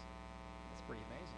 Cole Simpson up, takes the first pitch away. Cole, I think he was the one that had that shallow pop fly in left center field that Bello went out to make the grab. Yeah. But yeah, I'm with you. You know what I mean. I'm with you. Technically, that's an infield situation. That's right. It's like when good memory though. It's like when people have a bloop and it's like it's a line drive in the book. Next pitch that's taken high and in.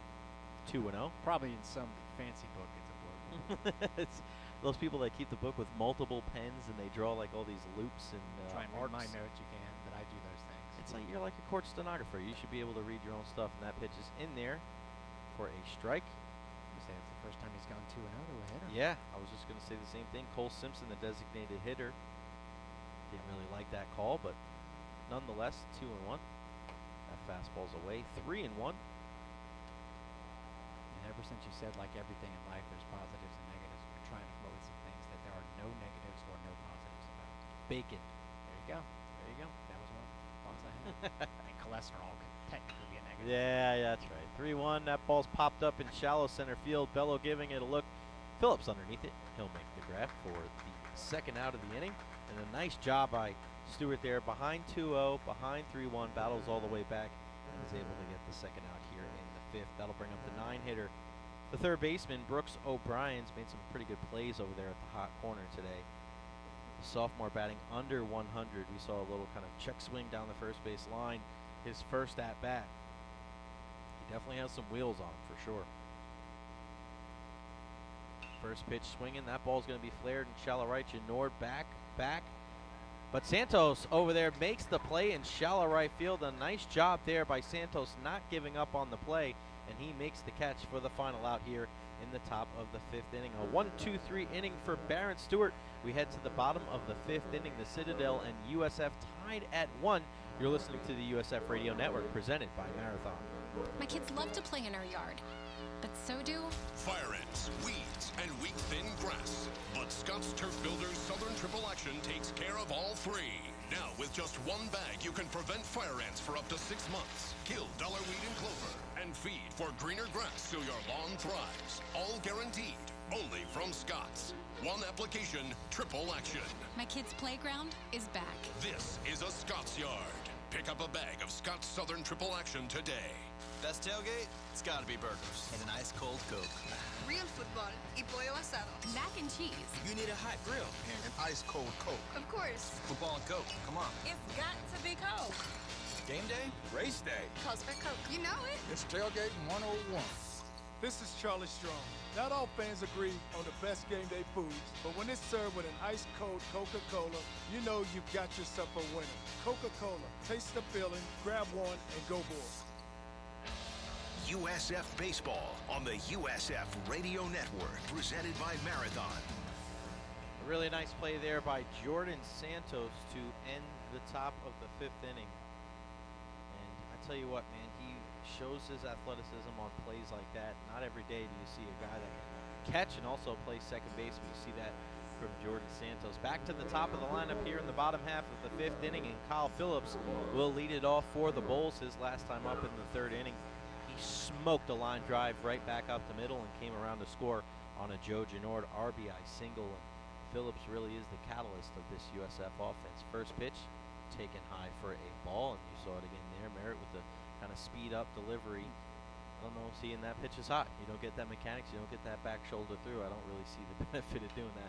That next pitch is fouled off and the count is even at one apiece. You know, good communication, because it hasn't always, especially from the start tonight, it hasn't been the case for the Bulls, but Bello basically had a play on that second out but pointed to Phillips, like screamed at him like it's your ball.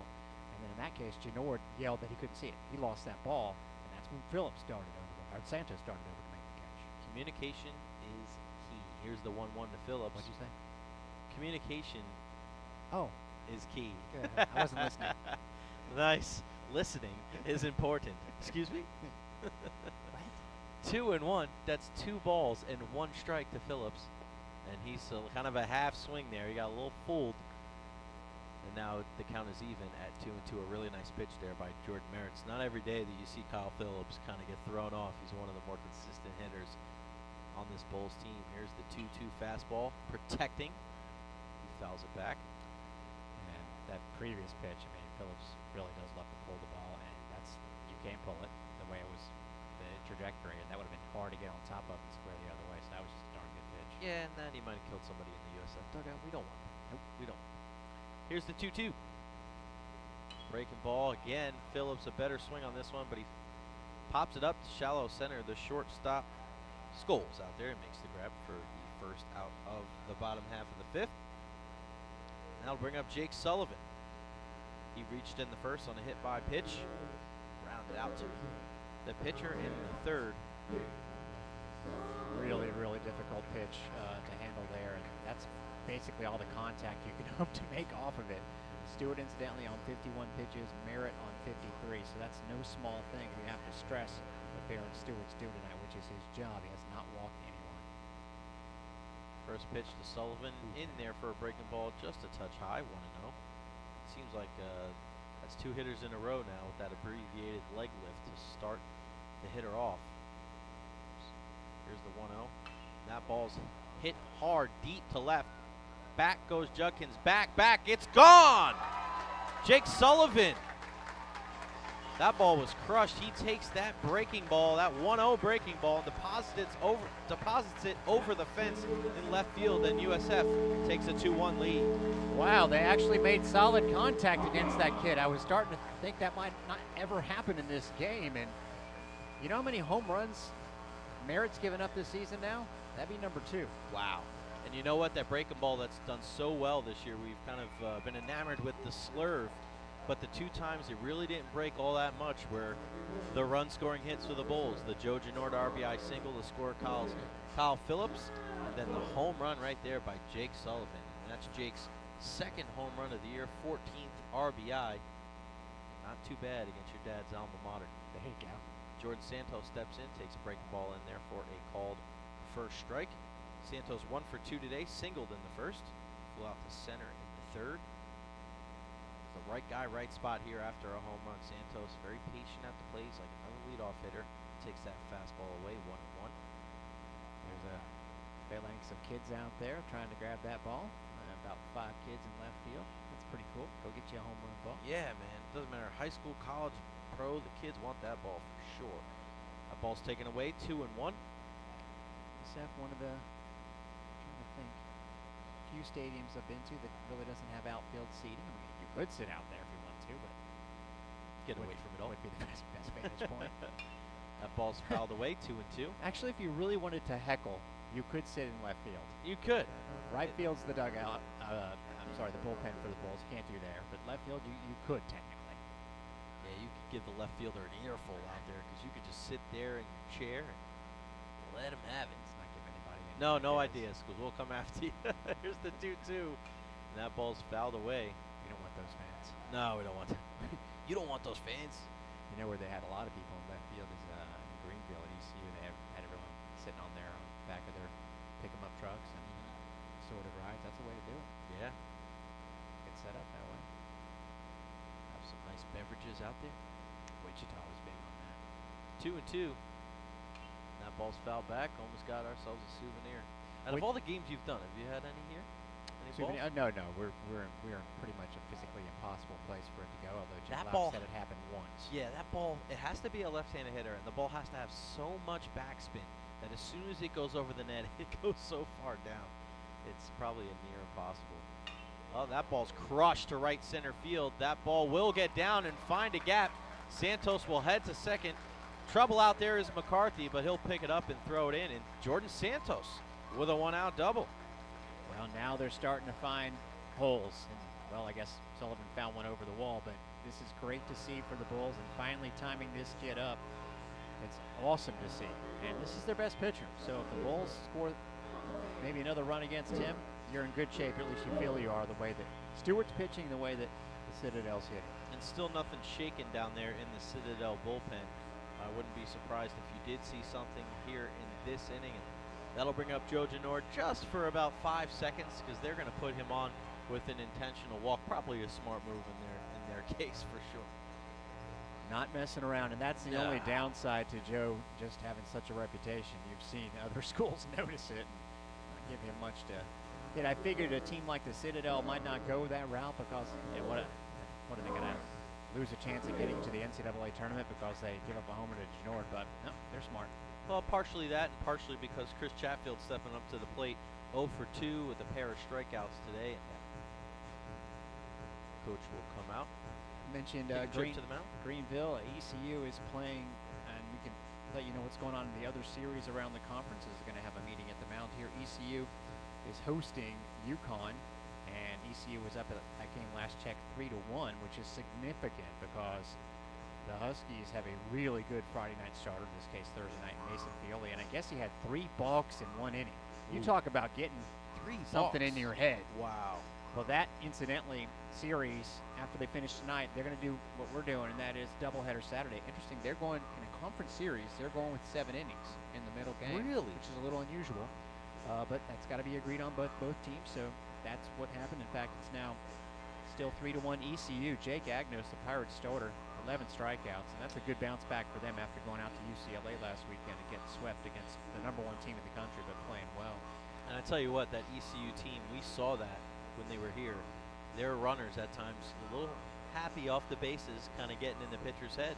That could possibly be what happened and what led to all those balks. Hey man, that's a place that's tough to win. They can get in your head in many ways, including they're just really good. The other two series that began tonight, Cincinnati and Houston. What a year for Cincinnati. No score yet in that one at Houston. And UCF is trailing through 3 at Wichita State, 3-2. You actually, if you're the Bulls, might want to cheer for UCF in that one all tomorrow. You might. Well, I'm going to wait for that explanation because I definitely want to hear what the heck that means. Chris Chatfield takes the first pitch away for a ball, 1-0. This is a big opportunity here for the Bulls. You got runners on first and second. Santos with the double, Janourt on the intentional walk, and this is where you can kind of extend this lead. Give Barron. Oh, that ball gets away. It's a wild pitch. The runners will move up to second and third, and not very characteristic of Merritt. Merritt right around the plate pretty much all day. But that right there is a second wild pitch of the year. Kid's given up 1 home run and 1 wild pitch coming into this inning. Incredible. Yeah, really impressive too. Yeah, there's basically 2 teams that stand a chance for the Bulls to catch best right now. Maybe Memphis and Wichita State, so you want them to lose whenever possible. So Wichita's playing UCF. I know it's a tough decision. Oh, that ball is crushed to right field. Back, off the base of the wall. Chatfield will head into second with a double. Santos scores. Janourt scores, and the USF Bulls have a 4-1 lead. Like you say, absolutely crushed. The intentional walk hurts the Citadel, but you got to give the Bulls credit for it. And we mentioned the run that Chris Chatfield is on hasn't always resulted in big RBI totals, but he continues to hit. He didn't look that good his first 2 times up, but he put that in the back of his mind. He's such a calm guy, and he doesn't get too high, doesn't get too low. He's such an even keel kid that a lot of kids, 0-2, 2 strikeouts, you're going to try to press. He didn't press. He didn't chase on that fastball away that he struck out on the first 2 at-bats. He gets a pitch he can handle and absolutely smokes a double to right field, and it's 4-1. Julio Cortez steps in. He's also 0 for 2, and he's showing some patience there in the batter's box. And that's a good sign, Derek. You see a couple guys, you could argue that some of the 3 of the 4 at-bats between Chatfield and Cortez were probably the worst at-bats as far as, pitch selection and working a good at-bat, but saw Chatfield bounce back, and even these 2 takes, and that pitch is in there for a strike. 2 good takes from Cortez. 9-game hitting streak that Chatfield's on now. He's hitting 176 when he started. Got himself above 215 now. Good for him. Again, in those games, a walk in each of them as well. 2 walks, so he's been on base a bunch of times, and that was the first time, though, that he really racked up the RBI. 1-1 to Cortez, a little bit late on that heater, and he's behind 1-2. Now the bullpen really humming over there for the Citadel. This is a great inning for the Bulls already. Double barrel action in the Bulldogs bullpen, 1 lefty, 1 righty. Merritt in his first real trouble here in the 5th. Already 3 runs across here for the Bulls. 1-2, fastball away, 2-2. A nice job by Cortez. We've seen that maybe once you gather up some runs against this youngster, he starts to lose his control just a little bit. I think the big thing too, Derek, is that breaking ball. It's a pretty good job with how much occurs, and that ball's hit into right center field. That's going to get down, and Chatfield will round third, and he will score, and that's an RBI single for Julio Cortez. His 4th RBI on the season, and the Bulls now lead 5-1. It is coaching, obviously it's hitting, and that was that off-speed pitch, and you've got to take it the other way, and he did. Hard to get around on that where it was pitched, outside portion of the plate. That was a beautiful hit by Cortez. That's a great piece of hitting. The breaking ball in there. He's going to go to right center field with that. You see the adjustments made by these USF hitters, and that's why they've been able to push across 4 in the bottom of the 5th. That's going to do it for Jordan Merritt. He's gone at least 5 innings in every game except this one now. That's right. Coach Scholl's going to go to the bullpen. We're going to go and take a break. We'll be right back right here on the USF Radio Network, presented by Marathon. There's something out there for you and me. And the American road is calling. So what's it gonna be? Hey, it's an amazing day. Traveling our own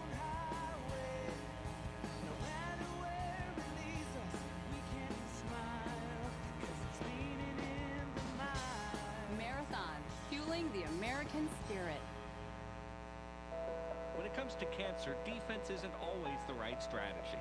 You have to be willing to go on the offensive, to attack it relentlessly like Moffitt Cancer Center, standing up to it with the same courage Moffitt sees in every cancer patient they treat. That's why Moffitt is working every day to outsmart cancer. Not just to react to it, but to get ahead of it, which is the best way to win. To see stories of courage, visit moffitt.org/courage. Moffitt, a proud partner of the USF Bulls. USF Baseball on the USF Radio Network, presented by Marathon. That'll do it for Jordan Merritt. Chess Goodman, freshman southpaw, will toe the rubber now for the Bulldogs. Floridian, they have 3 on the team. Oh, hey-o. Go figure, right? There you go. Port St. Lucie. PSL. I wonder if he's a Mets fan. Oh, here we go with your Mets. I'm a Yankee fan, so I'm a Rays fan now, but... Who do I know that's a Mets fan? T-Kraz. Oh, that's it, yeah. Okay. I knew it was annoying, whoever it was. Us New Yorkers. He's a Staten Island guy. There's a big difference. Chess Goodman now in for the Citadel, trying to figure out a way to get out a Bulls hitter here in the 5th. After the first out, Kyle Phillips. It's been 5 straight batters reached. Sullivan with the home run. Santos ripping the double. Genord intentionally walked, and then Chatfield doubles. Cortez singles. And Austin Medrado will now step in. Lefty on lefty here. Do a little bit of both. Obviously, he's actually listed as a utility player for the Port St. Lucie High School last year. Hit 380 and went 6-2 with the 1.10 ERA and went right to the Citadel. So only pitched a couple times all year, although those have been of late. It's almost like the Brandon Trepp. Started off as a hitter. They're going to see how he works out of the bullpen now, because he was hitting 087. Now he's pitched twice, 2 1/3 innings, 2 hits, and that's all he's given up. Medrado's reached twice tonight. Walked in the 2nd, singled in the 4th. Takes that first pitch down and away, ball 1. You got to love the at-bats by Chatfield and Cortez, bouncing back, showing signs of maturity.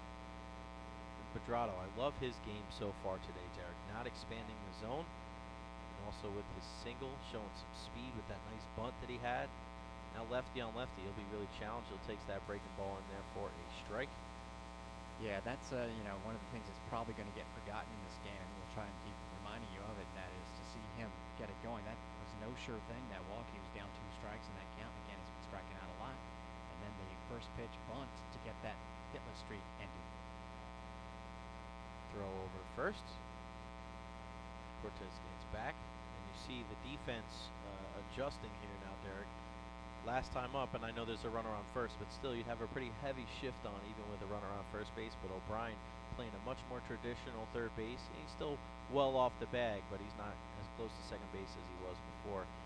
A next pitch in there for a called strike, 1-2. Medrado doesn't like that. Neither does anybody in the USF dugout.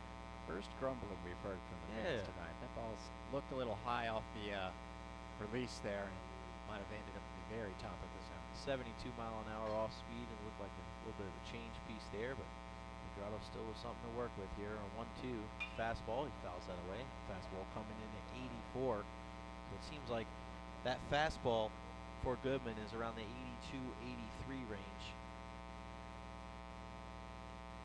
They don't have flamethrower on the Citadel pitching staff. No Jake McGee's coming in the bullpen. Jose Alvarado. It's amazing, the Rays. Seeing them in person, even their backup minor leaguers, which is what the Rays faced, except Blake Snell and a couple of the major leaguers, but anybody they brought in was very impressive. They have talent, man, up and down the lineup and in all the farm systems. Here's the 1-2 to Medrado.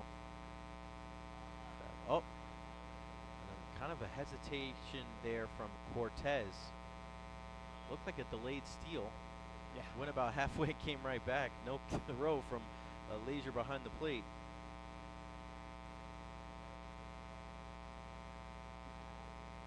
And it's 2-2. Breaking ball in there, and the throw over to first. Cortez. Oh, wow. Man, that was fortunate. Yes, very fortunate right there that Peyton kind of just, I don't want to say gave up on the play, but he didn't turn around to make the tag because the throw was short. Cortez stumbled. Was able to get back, and now the count is full. And You see that sometimes with freshmen.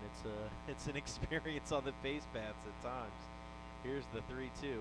Throw over to first. Cortez gets back. Those are the little things right there. You want to you never want to give the coach a reason to take you out in the lineup. You never know. I mean, even if it's a late game situation, sometimes those are what get you in the lineup when you're a good base runner. Here's the 3-2, a snap throw over to first. Cortez slides back. And a nice little Bronx cheer from his teammates for sliding back and getting that uniform dirty. Taking the direct approach. That's right. The typical approach. The other two weren't so typical. Some people say, you're not getting a good enough lead unless you're having to get dirty to get back. 3-2. And that ball's lifted to right field. McCarthy will make the play. Couple steps in, couple steps back, and he makes the grab for the second out. Yeah, not bad from Pedrado there. I like happy that. because he's making contact. He leads the team really by far in strikeouts with 44, so he's been doing much better tonight. Tyler Dietrich stepping in now, the Bulls catcher. 0 for 2. That last at-bat, he drove the ball deep to right center field, and a nice play by Lane. A little bit of a hit-and-run aspect. Now the home plate umpire, Rob Healy, out to talk to the coach. He's got some, he's making a motion with his hand, like a hand gesture, like he would call somebody for carrying the ball. Well, I think he was actually, that's what he was talking about, if there was a rosin bag. He was asking if there was a rosin bag behind the plate. Well, whoever threw the rosin bag for the Bulls, that was a throw right there. That was a heave. Yeah, you do need that. Yeah, I can imagine if you're a pitcher, you can't settle for just wiping your hand on your trousers. And you know what, as a hitter, you want the pitcher to have a good grip. And people say, it gives you an unfair advantage. No. This guy's throwing the ball upwards of 80 miles an hour. You want him to know where it's going because you don't want it to come in your direction. That thing hurts. First pitch to Dietrich, swinging foul ball down the left field line. And he's behind 0-1. Mentioned not a whole bunch of big-time power arms, but they do have a couple guys out of the pen. I'm sure we're going to see one of them, Ian Fago. He can hit 92 on the gun, so he's appeared in 11 games. Not a bad bullpen if you look at some of their numbers. And then some you wouldn't want to look at if you're a Citadel fan.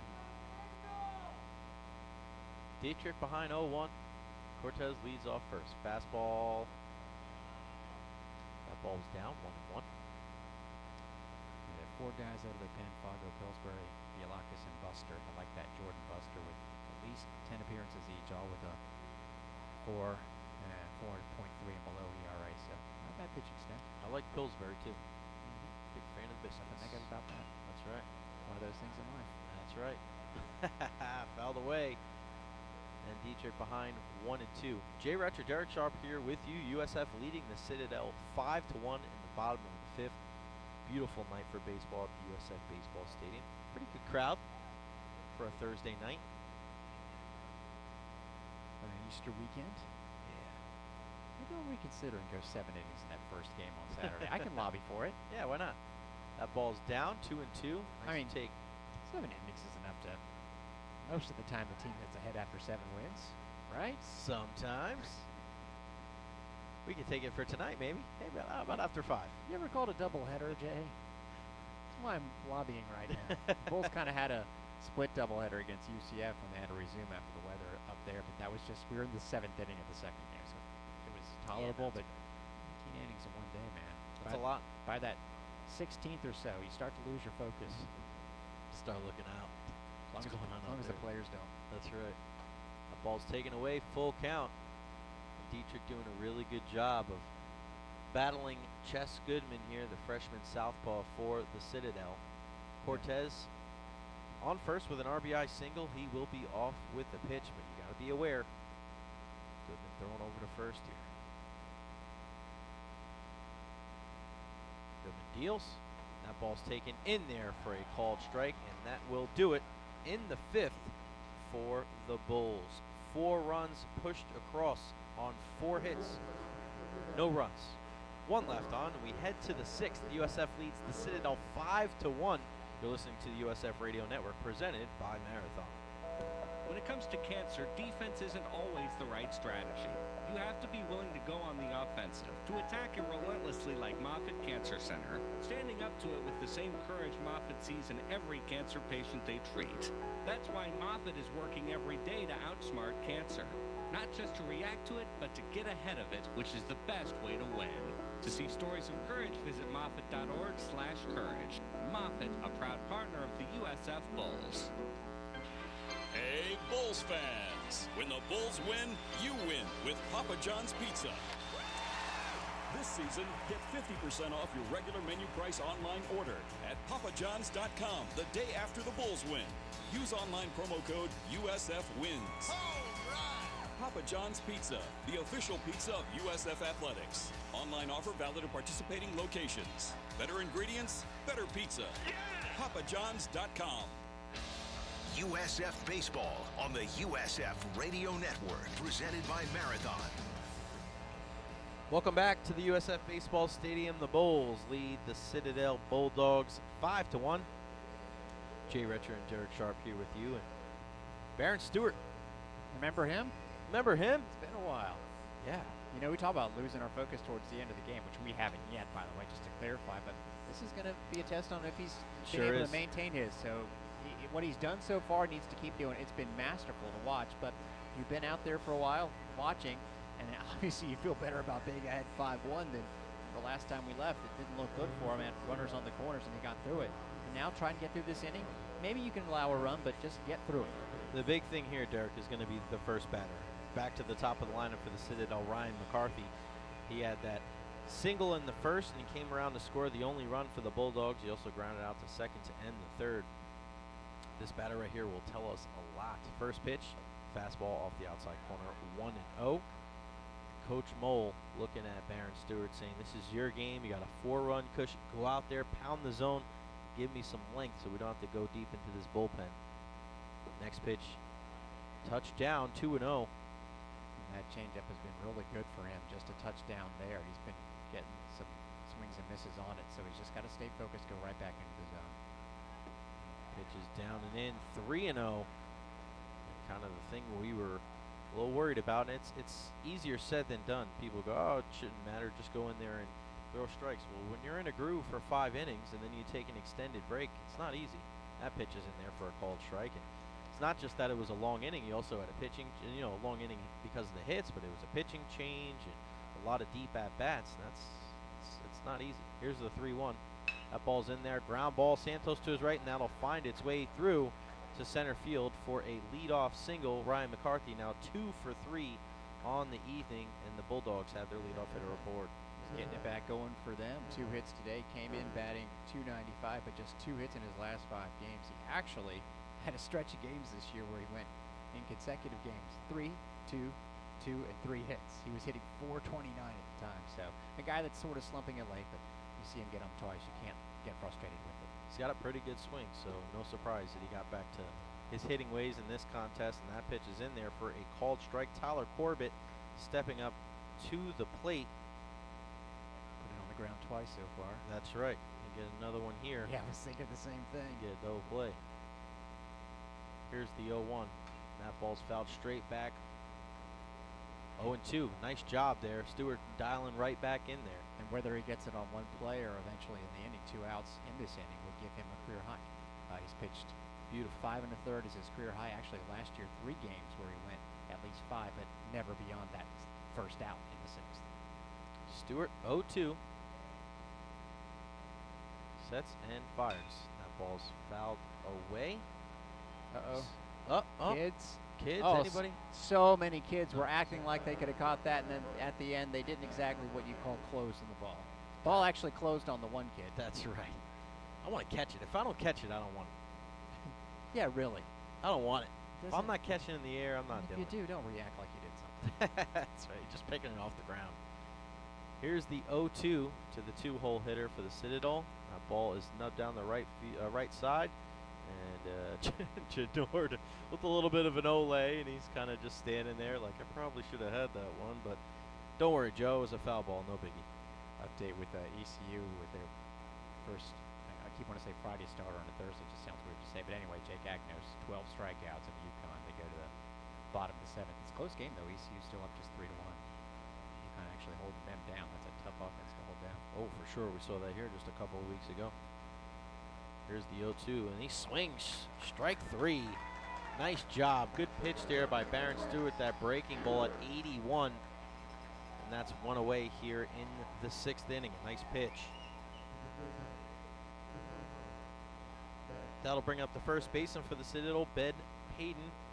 He had the RBI ground out in the 1st. He also singled in the 4th. He hit that ball sharply in the 4th inning past a diving Janord, and that put runners on the corners at the time. But Stewart did a great job of escaping damage there. Let's see if we can get a similar ground ball here, maybe a couple of feet closer to Santos to start the 4-6-3. That first fastball in at 90 miles an hour is taken inside, 1-0. It's like Barron's got a little bit of a rooting section here tonight. Yeah. More people specifically saying, come on, Barron. Maybe they made the ride over from Okeechobee. I like that. Not a short ride. No, definitely not. That next pitch is in there for a ball. I thought it was in there. I thought there was a strike. I was like, whoa, okay. 2-0. I even think Payton in there. He's up there. He's trying to hack. And I think he even looked at it like, got away with one there. Stewart doing a great job so far tonight. 5 1/3, 4 hits, 1 run, 3 Ks. He throws over to first. McCarthy back in time. 1 away here in the top of the 6th inning. USF leading the Citadel 5-1. So if that's his only throw over, I think he needs to really focus on this batter. It's Yes, 5-1 right don't now. worry about that runner. Here's the 2-0. That ball is taken inside, 3-0. See, that was the pitch from the guy that's trying to hurry up his delivery there. And again, primarily occupied with the runner. Pretty much 1 pitch away from being occupied with 2 runners. And, Yeah, exactly. And that elusive 5 2/3 innings mark, it might be tougher to get to. That's the thing here. You just let him hit it. He hits it to the moon. You still got a 2-out. You still got a 2-run lead. Using your handy dandy fancy schmancy binoculars, do you see any movement out there in the USF bullpen? I do You said not. moon, and I looked over there. It's a beautiful full moon. If he hits it there, that'd be very impressive. It'd also be a foul ball. That's right. The 3-0. That fastball's in there for a called strike, and a nice job by Stewart. And you're right. I hear that Stewart cheering section. My field glasses do not yield anyone warming up in the pen, so All right. Billy Mole wants him to go 6. Pitch count is still pretty low. The way he's throwing too, Derek, I like it. I like how he's attacking these hitters. Here's the 3-1. Runner takes off. That ball's fouled away, so he will have to retreat to first base. And all time tonight, every single time that he has fell behind, it hasn't been very often, Derek, but when he has, he's been able to get right back into the count and started pounding the zone, doing a great job. Fourth inning, he struck out Leisure when it was 1st and 3rd with 1 out. Nobody out, and I think that was a big moment in the game. Runner on first, 1 out here in the top of the 6th inning. Ben Payton is the Citadel first baseman at the plate. Baron Stewart, the right-hander for the Bulls, set. He'll step off to make sure that McCarthy scampers back and kind of keep it's tough. You don't want to forget about him, but then again, your ultimate focus needs to be on the hitter, especially with a 4-run lead here. Here's the pitch. Runner takes off again. That ball's fouled off once again. Let's do it all over again. That's one of the worst feelings as an athlete. You run as hard as you can. Yeah. You run 90 feet, and then you turn around. You're like, I got to go back, don't I? You know, it was Cortez who had to do it 3 times the other night. He was at second base and thinking, well, that's one guy that's not happy right now. In fact, the 3rd time, he didn't even get back to second base. He just stopped about 5 feet short. He's like, let's go. Yeah, well, let's just go. I'm not going anywhere. I'm only going on the pitch. All right. So for the 3rd time, here we go again. Takes off again. That ball's popped up. Will it stay in fair territory? Bellows giving it a look, and he overruns it. Oh, Sullivan. And it looks like he got jammed up. Excuse me, that was Sullivan. Man, you're right. And that leg, we saw it a couple weeks ago, Derek, on that shallow pop in front of the dugout. I think it was in the game against East Carolina University where he kind of jammed himself up and he missed the following contest. It's tough because that was not an easy play. Let's No, get that out definitely there. not. But That's it a long actually way. ended up in the field of play, and Sullivan was going to have a little bit of a contact there either way. But now he, of course, wishes he had made the catch. I said Bello because Look where he's Sullivan standing. is playing at shortstop. Bello is playing deep second right now. Yeah. All right, let's try this thing again. McCarthy one more time, takes it. That's a called third strike. Throw down to second. And that ball gets away from Bello. So McCarthy in there for a steal. That doesn't matter. It doesn't matter. Pitch. Great pitch. job. Peyton goes down looking for the second out. A great job by Baron Stewart there. And that'll bring up the cleanup hitter, Bryce Leisure, the catcher. I love that in between outs that they toss T-shirts into the crowd. Yeah, strikeout means you're catching a T-shirt. That's awesome. It's a surefire winner. It sure is. You hear it just gives everybody gets jacked up. Who doesn't want a free shirt? I'd want a shirt if it was like $4 or $5. Those are nice shirts. Yeah. Are those like the Derek Sharp fan club shirts or? Those are way more expensive. Oh, I was gonna say because those are $40, $50 shirts. Those aren't free. Nothing good in life is free. Bryce Leisure up. First pitch swinging. Strike one. Leisure had that kind of humpback liner double play ball to Alex Bello to end the first and struck out swinging in a big crucial moment of the game in the fourth. And you'd argue that's kind of where the game took a little bit of a turn, Derek. In the fourth, it looked like the Citadel was going to push another run across. There's another strike in there for Baron Stewart. I mean, really, both the times he got out. The line into a double play after they'd scored in the first, and then the strikeout after the two batters got on to start the fourth. He has been the key out producer for the Citadel. Let's see if he can do it again. We will be sending a fruit basket to the Leisure family. Here's the 0-2. Enjoy it at your leisure. That's right. Sports and leisure, and that ball, it looked like it almost got a piece of him. I thought it did. Wow. His movement acted like it looked like it did hit him, but it did not. 1 and 2. Good job by Stewart there. That's happened probably too few many times this year for Bulls pitchers where they've been ahead 0-2, 1-2, and they've hit a batter. Happened with Burns the other night in that spot. You want to be aggressive in these situations, especially getting in, not letting these hitters get extended with those inside pitches, but you got to be wary of a hit by pitch. Here's the 1-2. The ground ball, the first. Janor down, makes the play. He'll take it himself for the final out here in the top of the 6th inning. No runs, 1 hit, no errors, 1 man left on. We head to the bottom half of the 6th inning. USF leads the Citadel 5-1. You're listening to the USF Radio Network, presented by Marathon. There's something out there for you and me. And the American road is calling. So what's it gonna be? Hey, it's an amazing day. Traveling our own highway. No matter where it leads us, we can smile. 'Cause it's leaning in the mile. Marathon, fueling the American spirit. For 35 years, Belkin has been creating products that simplify your life and empower you to fully leverage technology. Belkin's products include award-winning lines such as the Valet Charge Dock for Apple Watch and iPhone, Duratech cables, Rockstar multi-port solutions, boost-up charging solutions, and more, including certified USB-C accessories and wireless charging docks. Belkin combines extensive research and development with more than 3 decades of experience to make sure you're covered no matter what the future holds. Belkin is a proud partner of USF Athletics. USF Baseball on the USF Radio Network, presented by Marathon. Welcome back to the USF Baseball Stadium. Jay Retcher, Derek Sharp here with you, and a new pitcher on the mound for the Citadel. Love it. Love the name. You love it. The number 32, Jordan Buster. Don't be a buster unless you're Jordan. I love that name. It's such a great name. Gotta look up his bio and see if he has any siblings, cool names as well. Like Bubba Buster? Anything goes well with Buster. That's right. He can pitch the ball okay, too, by the way. We probably should mention that Oh, at some of course. point. Although his record is not the best, 0-4. He's appeared 22 times out of the pen, 31 innings, 33 strikeouts, but 17 walks, and that has led to his downfall. One would predict his ERA of, 5.84. But he's got a great name. Yeah, of and course. Let's not undersell isn't that the most important thing? Pretty much. I mean, if you're the Bulls, especially. In the long run. You want a guy with a great name that you can hit. That's right. And that's Jordan Buster. Got that right. Buster Rhymes, his teammates. You know what? I owe him an apology. I was looking at another pitcher. So his ERA is 5.84. That was a good part. But 12 innings, 14 strikeouts, 12 walks. So Jordan Buster is 0-1.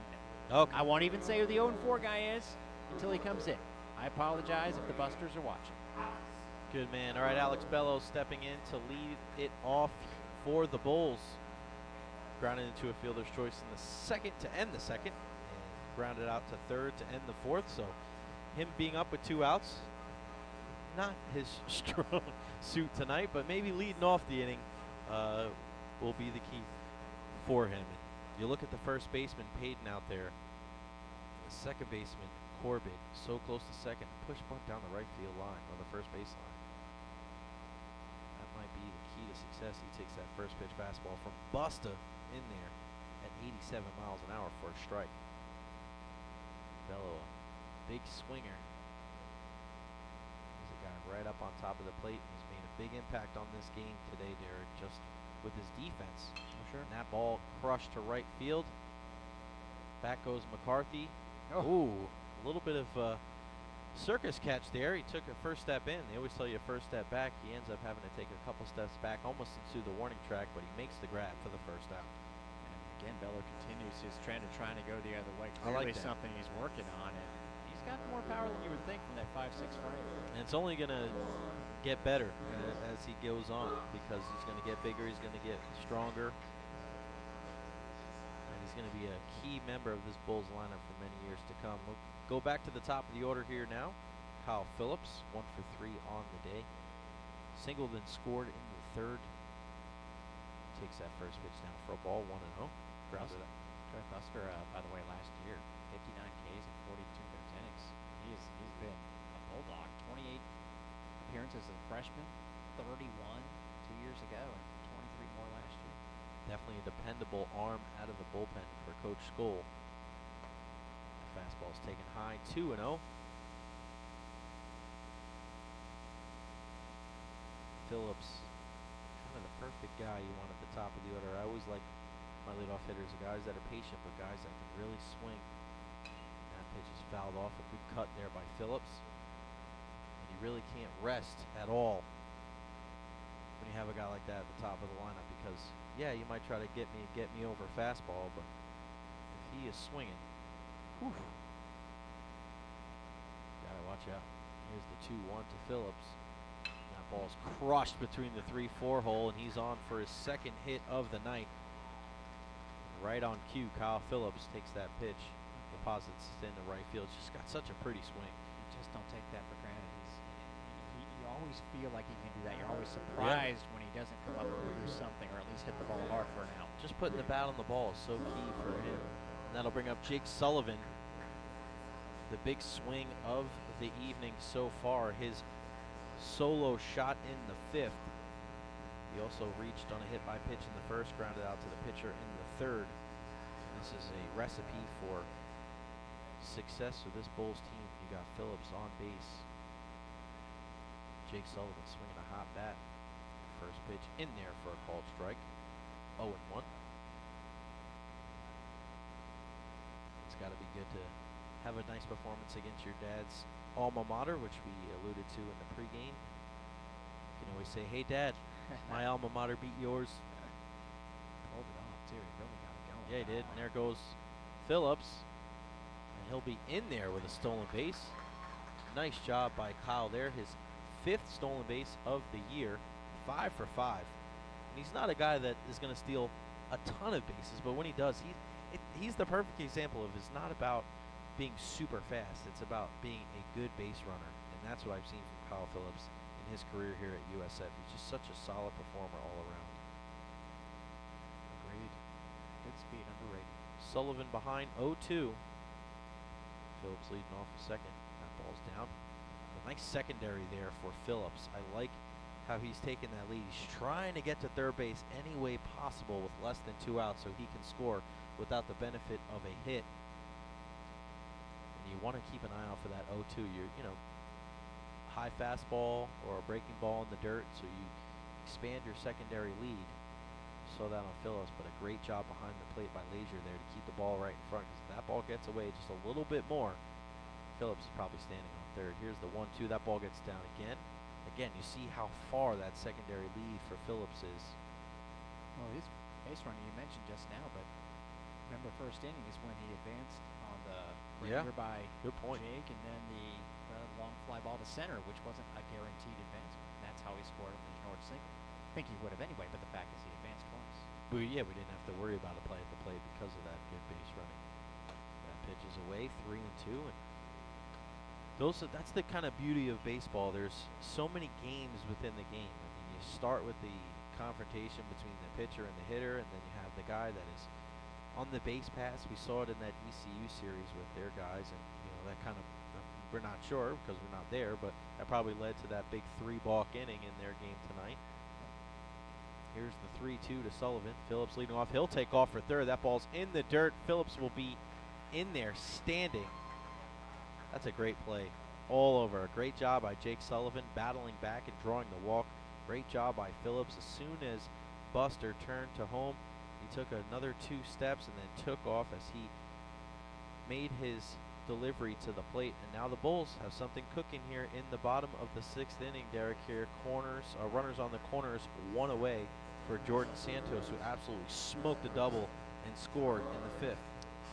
And Phillips naturally would not have advanced on a walk without the fact that he was taken off. So now Santos, who's been really good, solid contact all night long, even his out was a smash to center field, along with his 2 hits. You can like the chances of a run scoring, at least on a sac fly, at the very minimum.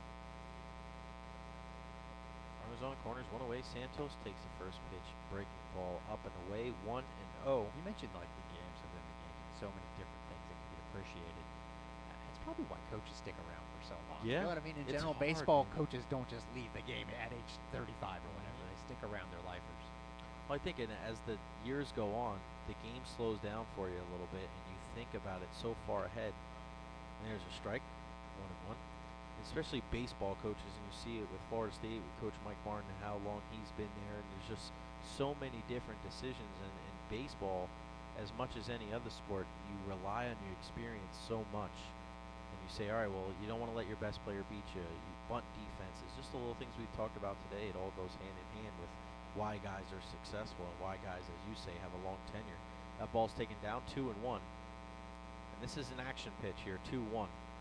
So I wouldn't be surprised if you saw some action here from Santos and Sullivan at first. Phillips leading off of third. USF leading 5-1 here in the bottom of the 6th.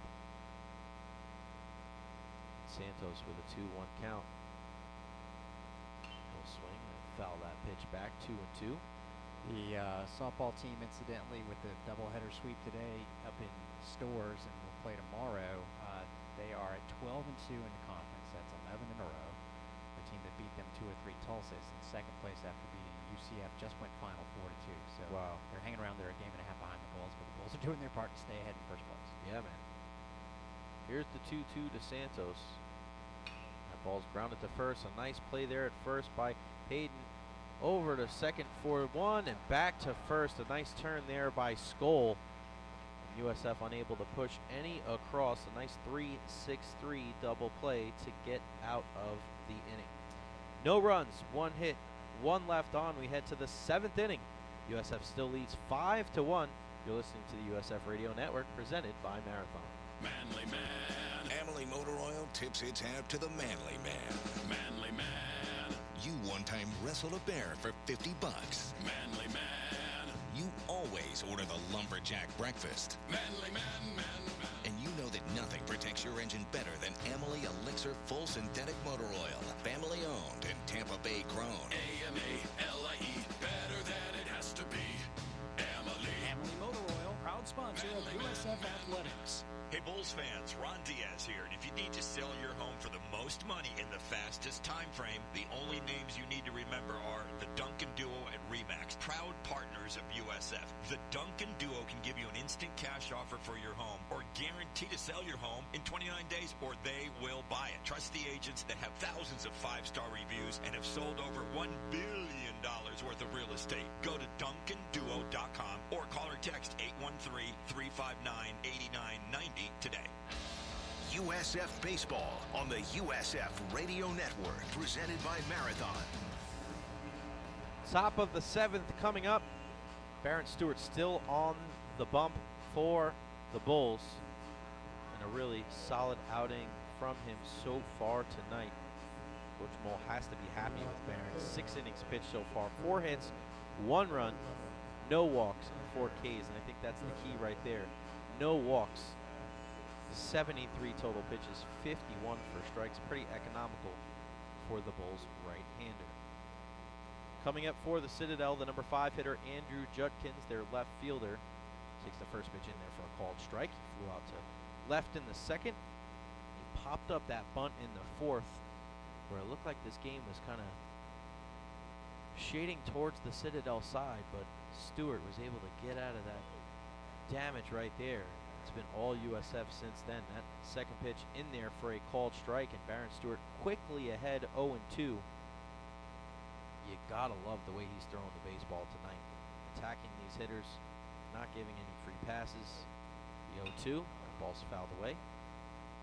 And as we alluded to in the pregame, not the biggest hitting lineup the Bulls have faced all year, but at the end of the day, that's why you got to go out and play the game. If anybody in Tampa Bay has learned anything in the last 2 weeks, it's you can't just roll the lineups out there. You got to play the game. That reminder. That ball's taken down and in 1-2. That was my kind of subtle Bolts plug there. Love the Bolts still. Still can't believe it's over. Can't believe it. I was talking to my dad today. The possibility of 16 home games in the playoffs, and they only played 2. Incredible. 1-2 fastball taken up, 2-2. Get back to baseball because I will get really depressed real quick. We don't want to go down that rabbit hole.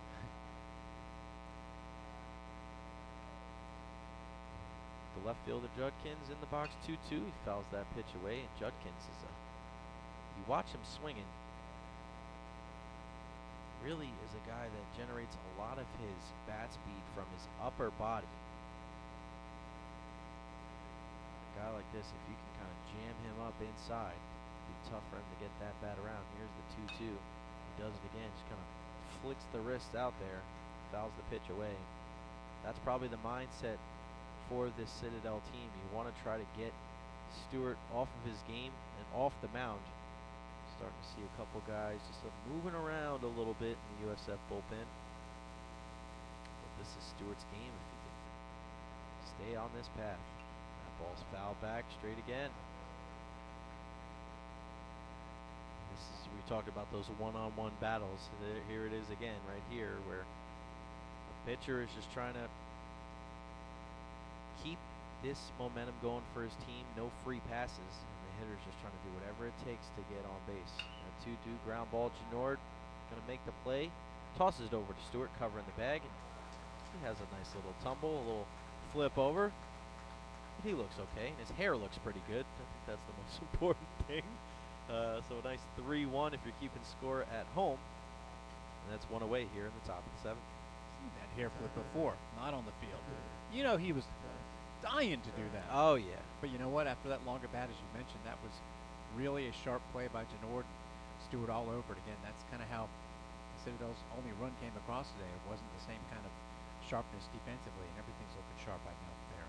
Without a doubt, and as a pitcher, that's the big thing initially. You got to move right off the mound. He who hesitates is lost, and that doesn't ring more true than on a PFP play like that. A great job by Barron for the first out. That first pitch breaking ball is away to the center fielder for the Bulldogs, Wes Lane.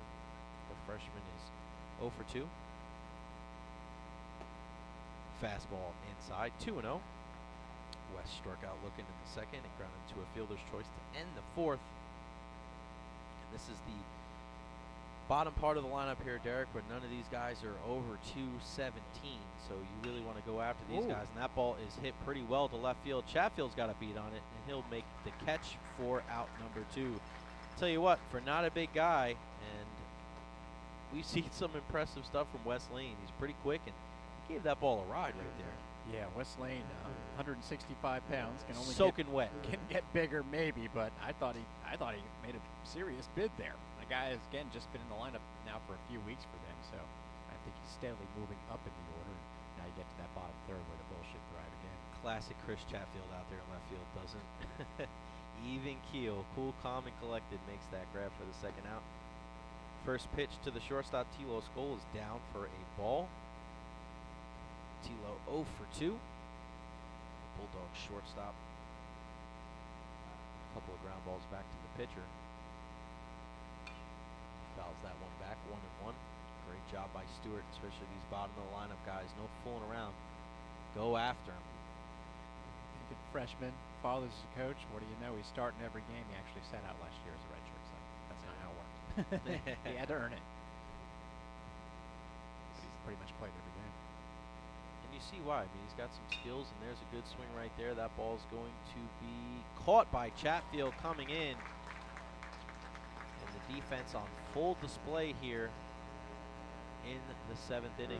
Another 1-2-3 inning for Baron Stewart. We head to the bottom half of the 7th inning. USF leads the Citadel 5-1. You're listening to the USF Radio Network, presented by Marathon. Manly Man. Manly Motor Oil tips its hat to the Manly Man. Manly Man. You had a beard before it was cool, like in 3rd grade. Manly Man. You get up before the sun because it's lazy and weak. Manly Man, man.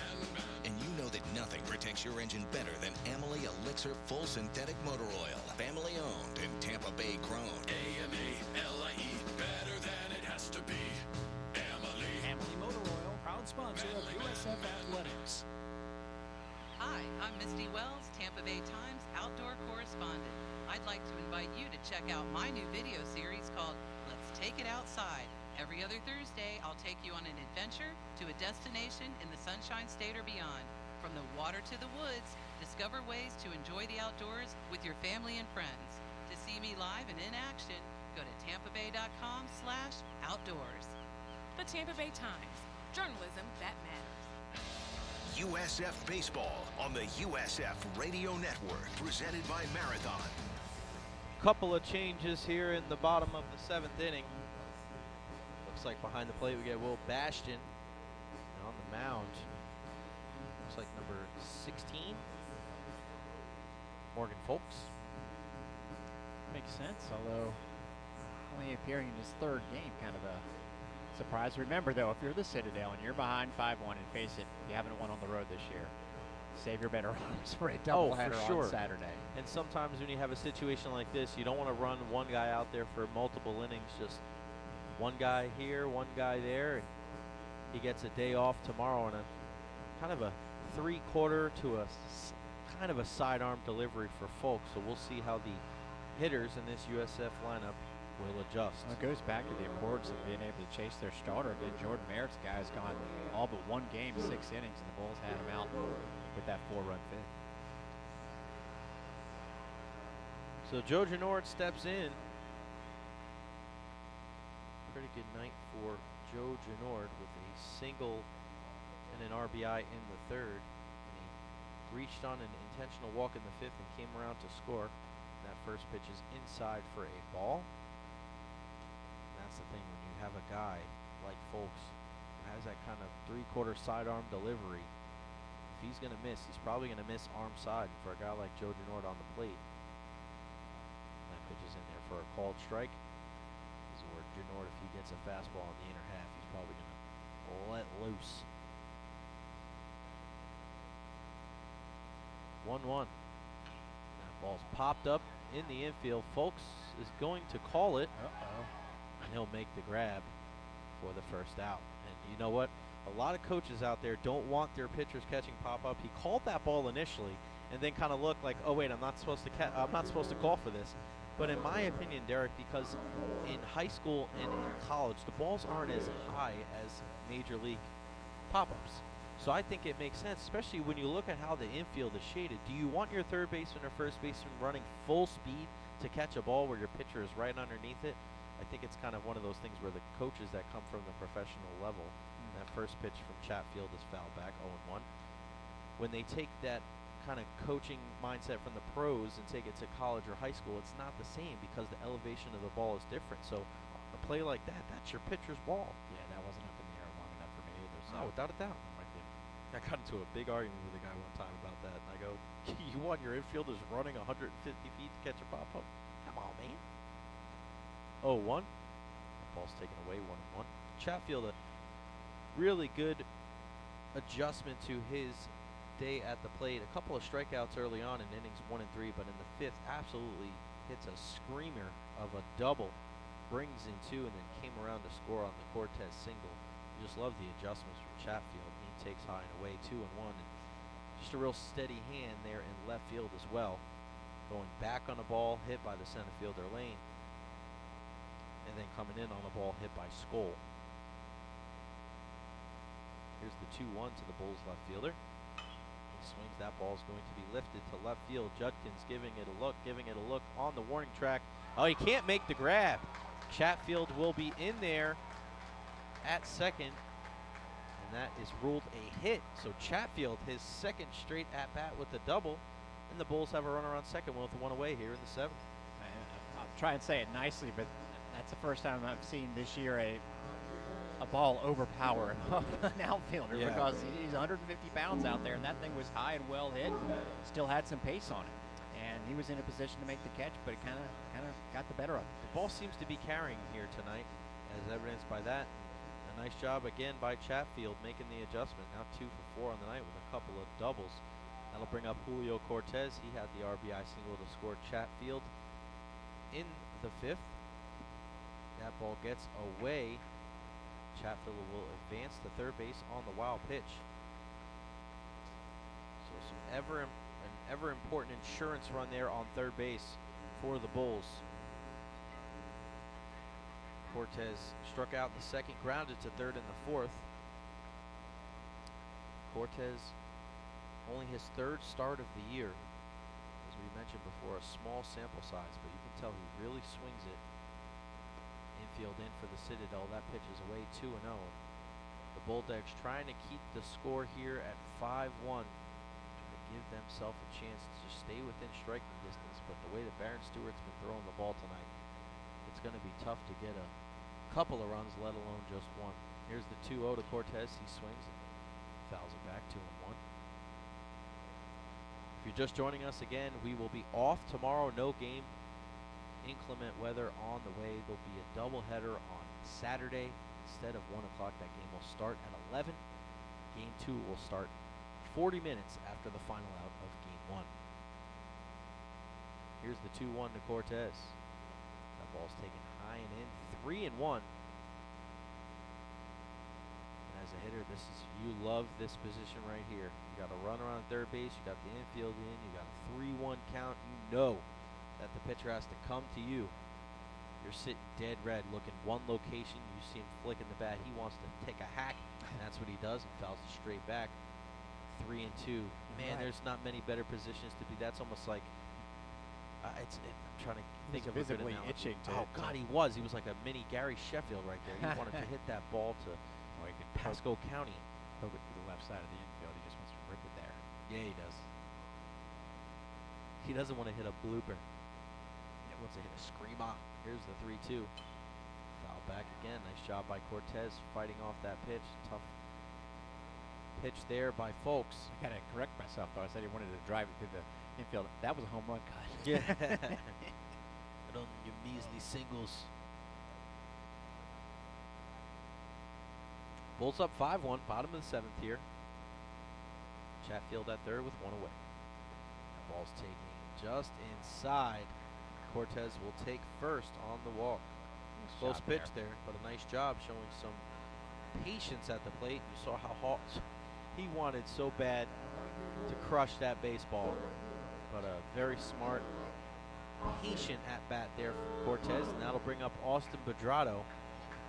He's had himself a nice night at the plate, Derek. He walked in the second, singled in the fourth, and had a good at bat in the fifth, but ended up flying out to right. This is where old Joe Madden would love this. First and third squeeze here with one out, especially with Bedrado. We saw that bunt. If he can carry this bunt with him down the first baseline, it's almost a sure run.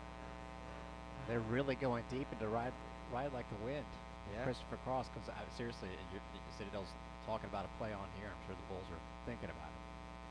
And the Citadel's like, this guy's a bunter because he was so good that first one. Doesn't happen often. No. First pitch to Bedrado, fouled straight back. Derek almost put his hand up like he was going to catch that. Yeah, I did. I got you, bud. I did. Got to get used to it, man. Yeah, I don't know if you ever do. It's tough. The only place we've ever really been exposed was at the conference tournament last year when they, with the weather, put us out on the outer field there at the Phillies complex. We were definitely foul ball territory. Didn't happen though. Cortez up first, Chatfield off third. Pedrato at the plate. 0-1 count, one away here in the bottom of the 7th. Pitch to Pedrato. He swings and fouls that pitch away. Quickly ahead, 0-2 is the right-hander for the Bulldogs. Seems Morgan like Folks. Seems like a guy that the Bulls could get something going here against. They don't really need any more runs, but to see Pedrato get something would be great. Folks hasn't pitched since late March, incidentally, so we're talking about saving their arms for the doubleheader Saturday. This appears to be a pretty good example of that. Sorry, March 9th. Here's the 0-2, and it looks like he went on that elevated fastball, and he did, excuse me. Pedrato down swinging for out number 2. That fastball up and in. Pedrato just a little too aggressive there, and that'll bring up the catcher for the Bulls, Tyler Dietrich. 0 for 3 on the day, looking for his first knock, and no better time than now, Mr. Sharp. You'd say he's due. Yeah, he's, you look at all the guys tonight, he gave one a ride to the right field wall there for the center fielder, but you know, he's kind of slid down the order here a little bit in the last couple of games. And, you know, he's trying to get him working his way back up, but that's compliments to Chatfield and Cortez, obviously, where he is in the lineup tonight. Dietrich, the Iron Man, playing so many games last year, this year, taking that first pitch off the outside corner, 1-0, and this year, luckily, getting a little bit more of time off his feet. Have the additions of Sullivan and Cortez.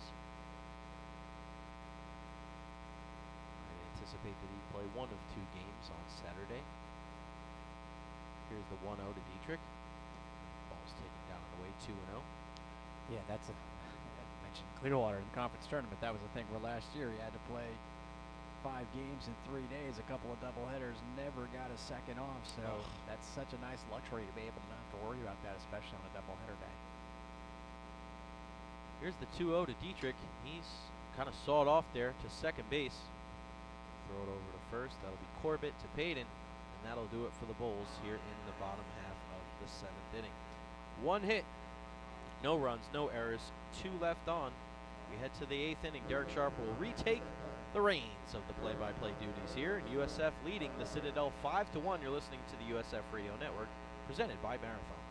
Best tailgate? It's gotta be burgers. And an ice cold Coke. Real football y pollo asado. Mac and cheese. You need a hot grill. And an ice cold Coke. Of course. Football and Coke. Come on. It's got to be Coke. Game day? Race day. Calls for Coke. You know it. It's tailgate 101. This is Charlie Strong. Not all fans agree on the best game day foods, but when it's served with an ice-cold Coca-Cola, you know you've got yourself a winner. Coca-Cola. Taste the feeling, grab one, and go Bulls. A real bright future story from the Florida Lottery. Hi, my name is Sam. I work at event management at the University of South Florida. Because of Bright Futures, I was able to take this role at USF Athletics and focus on something that I'm more passionate about. Because I played soccer and baseball my whole life, now I get to see what really goes on behind the scenes of college athletics. I just want to take time to thank the Florida Lottery, giving students just like myself plenty of opportunities to do exactly what they want to do in college instead of having to stress where money's going to come from. View more success stories at flalottery.com/brightfuture. USF Baseball on the USF Radio Network, presented by Marathon. We start off the 8th inning, and Baron Stewart is still out there. You go back to the 1st inning when the Citadel got its first few runners on base, and you were just a little bit naturally concerned that it could turn out to be a short night for Baron, and he's been anything but. He's already surpassed his career high for innings pitched, having thrown 7, having not tossed more than 5 1/3 leading up to tonight. And if you're wondering about pitch count, he's actually thrown this many pitches in a game before, just in a lot fewer innings, so that's not the issue. Although sitting on 88, you would expect this to be his last inning if he can get through it. So either way, it has been job extremely well done tonight for Baron Stewart. You couldn't order it up any better than it, especially against the opponent. This is exactly what Coach Moll wanted from Baron. He's looked really good out there, and just appreciate a guy that goes out there and just absolutely deals. Only come to 3 balls a couple times against hitters tonight. Cole Simpson, the DH, is 0 for 2 tonight, and came through, in fact, in both cases with strikeouts, and then had that long at bat in last inning against the kid Lane and got the fly out. There is that was Judkins, I should say. Got the ground out in that case, and then a fly out, and he's ahead 0-2 to Simpson, the lefty. Baron Stewart, let's see if he's actually thrown more pitches than this in a game this year. He's actually come close. He has actually, 105. That 0-2 pitch is well wasted. A fastball high 1 and 2. The big thing we've talked about with Alec Wisely this year is that the change in tempo from the windup to the stretch. And what we've seen tonight from Barron is that he hasn't done that. He's been quick to the plate the entire time. Chopped up the middle. Jordan Santos, tough play, has to range far to his right, and it's going to go through for a base hit. Just the 5th of the night for the Citadel, and it seems like, well, I know the first 2 were infield singles, and a lot of them have been those sort of chopper varieties. In fact, only the one smash to right field by Ben Payton, their top power hitter. It's all been singles, so that's a good thing. Now, the number 9 hitter, and this is a guy that you come right over the plate with, Brooks O'Brien, entered hitting well below 100. In fact, is going to lay down a beautiful bunt. Can Sullivan get the play? He's a good runner, and he makes the play. That's a great one by Sullivan because it was an absolutely wonderful bunt right down the line. It was never going to go foul. Sullivan knew it, charged it, and had to hurry up the throw, which he did. A nice job. A lot of third basemen, they want to make the kind of heroic play and throw it on the run. A lot of times, if that ball had pace like that one did, just set your feet quickly, make the throw, fire it across and get the out. You will trade runs and bases for outs here, and that's exactly what Sullivan did. 1 away now here in the 8th.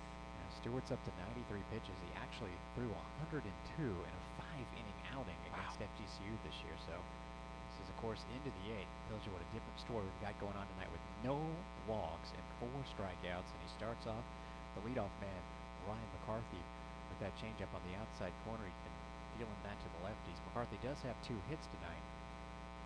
Infield hit that was just miscommunication by the right side of the infield for the Bulls, and then a solid single in the 6th. Runner at second, and he takes a cut of that fastball and waves and misses. 0-2. Getting quickly ahead 0-2 again.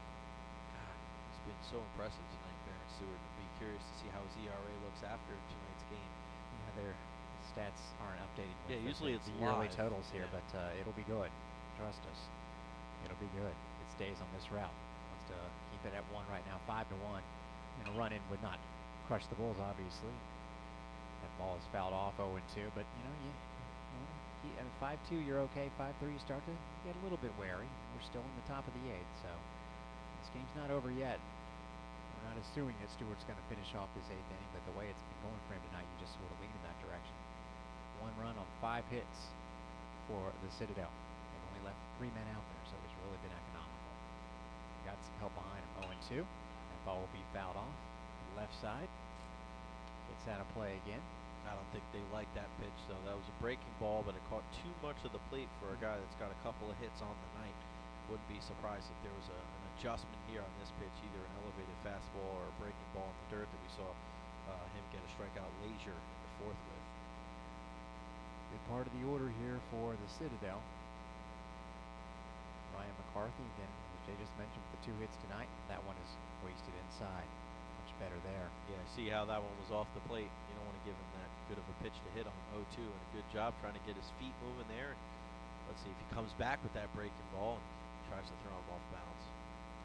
Bulls trying to make it a perfect day for the program already with 3 wins, 2 by softball, 1 by women's tennis. I haven't mentioned the details of that. That was no gimme earlier today. Oh, that ball is hit pretty hard to right field.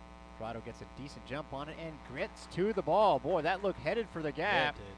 And of all the relatively weakly hit balls that the Citadel has gotten for singles tonight, that one was a hard hit ball, maybe the hardest of the night, that gets out for number 2.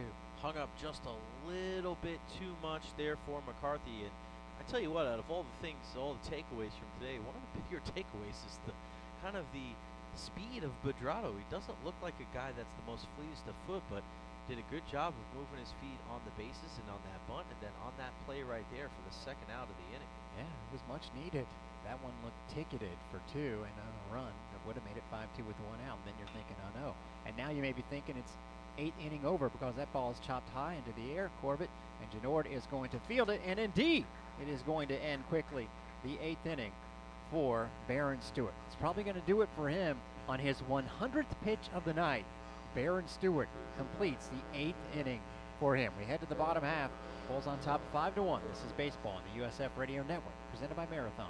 A real bright future story from the Florida Lottery. My name is Laura Wilhelm, and I had the great pleasure of working with Rocky D. Bull at the University of South Florida. Whether it's interacting with a child on game day or interacting with the students on campus, I love being a Bull at USF.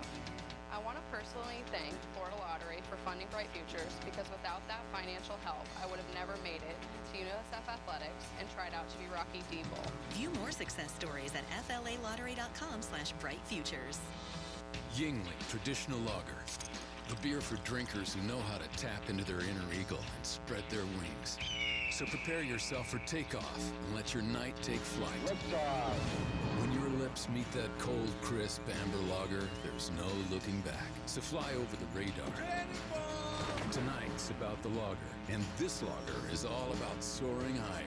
Yingling Traditional Lager. Spread your wings. DJ Yingling and Son, Pottsville, Pennsylvania. Please drink responsibly. USF Baseball on the USF Radio Network, presented by Marathon. Get all the latest USF clothing, gifts, if you like, featuring the complete line of Adidas coaching gear. The USF bookstore is open 7 days a week on the USF campus. You can also shop online 24/7 at usouthfloridabookstore.com. So a pitcher who has not thrown until tonight since March 9th is going to get a chance to save the Citadel's bullpen for, again, the doubleheader on Sunday. And that's the other thing about today, as Billy Mole mentioned in the pregame, some pitchers that were going to be unavailable today now get that extra day. And ironically, of course, they weren't going to be needed today. Talking about Dylan Burns, talking about Nelson Alvarez. Noah Yeager, incidentally, no official update on him other than the fact he left the start Tuesday night with general arm soreness is what we heard. Probably don't look for him on Saturday, and that will be, again, the final 2 games of this series will be on the air at 10:45 on Saturday morning. The Bulls will be in good shape, it would appear like, headed into that game. They are leading this one 5-1, bottom of the 8th inning. Guy that wants to get on the hit party, no doubt about it, is Alex Bello. In fact, one of just 2 players without one tonight for the Bulls. That looks like a fastball, a little bit high in the zone. Definitely knows contributions, though. Defensively, he's been stellar. Gotta apologize. The front numbers on the jersey of 16 and 14 look strikingly similar, but this is number 14, Cole Buffington, senior out of Kennesaw, who's throwing and is behind 2-0 in the count. So Buffington, Citadel front jersey numbers are a little bit blurry compared to the back jersey, and I'm going to ask you, Jay, to vouch for me on that. Yes, 14. Thank you. See, Cole the back, now that Buffington. he's turned his back to me, it's really easy to see the white And nipples. it always but that happens little like blue on right the right front. after you don't see it for a while, and then you ask somebody, and then boom, that's when he turns around. It's almost like he hears you. Cole Buffington, he's just appearing in his 3rd game, so they're giving some little used kids some action today, and well, he got to start off too well. A 4-pitch walk to Alex Bello to start off here. If you're a guy coming out of the pen, the first thing you have to do is throw strikes. That's your most important thing. If you give up a couple of hits, the coach will kind of say, hey, whatever. But you're getting in there for only the 3rd time this year. You have to put the ball over the plate, because that's the only way you're going to get in there for a 4th time. No doubt. And the Bulls, of course, don't give up a toot about that, but that's exactly the situation facing this Cole Buffington character from the Citadel bullpen. And he starts off Kyle Phillips with the curveball that just landed a little too far inside. Phillips has had a wonderful day. Singled, stole base. Singled, scored a run in the 3rd. Continues to put the ball in play. Has not struck out here tonight. And fouls that one off a little bit late. A little bit late on the fastball by Buffington. In his last outing. Of course, the previous pitcher had pitched since March the 9th. Cole Buffington sounds like the villain in a 1980s movie, like The Breakfast Club or something like Maybe that. even the 60s. Yeah. Cole 50s. Cole Buffington stole my girlfriend. March 26th is the last time the girlfriend stealing Cole Buffington. I'm sure he's a good kid. All the kids in the city, by the way. Oh, they're awesome. So respectful. You can tell everybody up on the top step the entire game, cheering on everybody. Good sportsmen. Yeah, they're as it's 1 and 2. Phillips ways and misses at ball. Their bus had their logo Cole Buffington now low with that one. 2 and 2 is honor, duty, respect, and that's a reinforcement of a message. Can never hurt to have it displayed on a bus, though. So every time you walk in, you remember who you are. And I don't think Citadel has that issue. No, not at all. Made 8 starts last year, so it's kind of a as that ball is away and fouled off by Phillips. Alex Bello out at first base. Leadoff walk here in the bottom of the 8th. The Bulls lead 5-1. They had a big-time 5th inning, scoring 4 runs, unbreaking a tie, and allowing Baron Stewart to shape up for a very hard-earned victory, a well-earned victory for Baron. Would be his 2nd win on the year. 2-2. Phillips grounds that one through the right side of the infield for another base hit. Make it 3 on the night. Alex Bello is held up, needs to get back to second base, and he does. And the first 2 are on here in the bottom of the 8th. Kyle Phillips gets it done.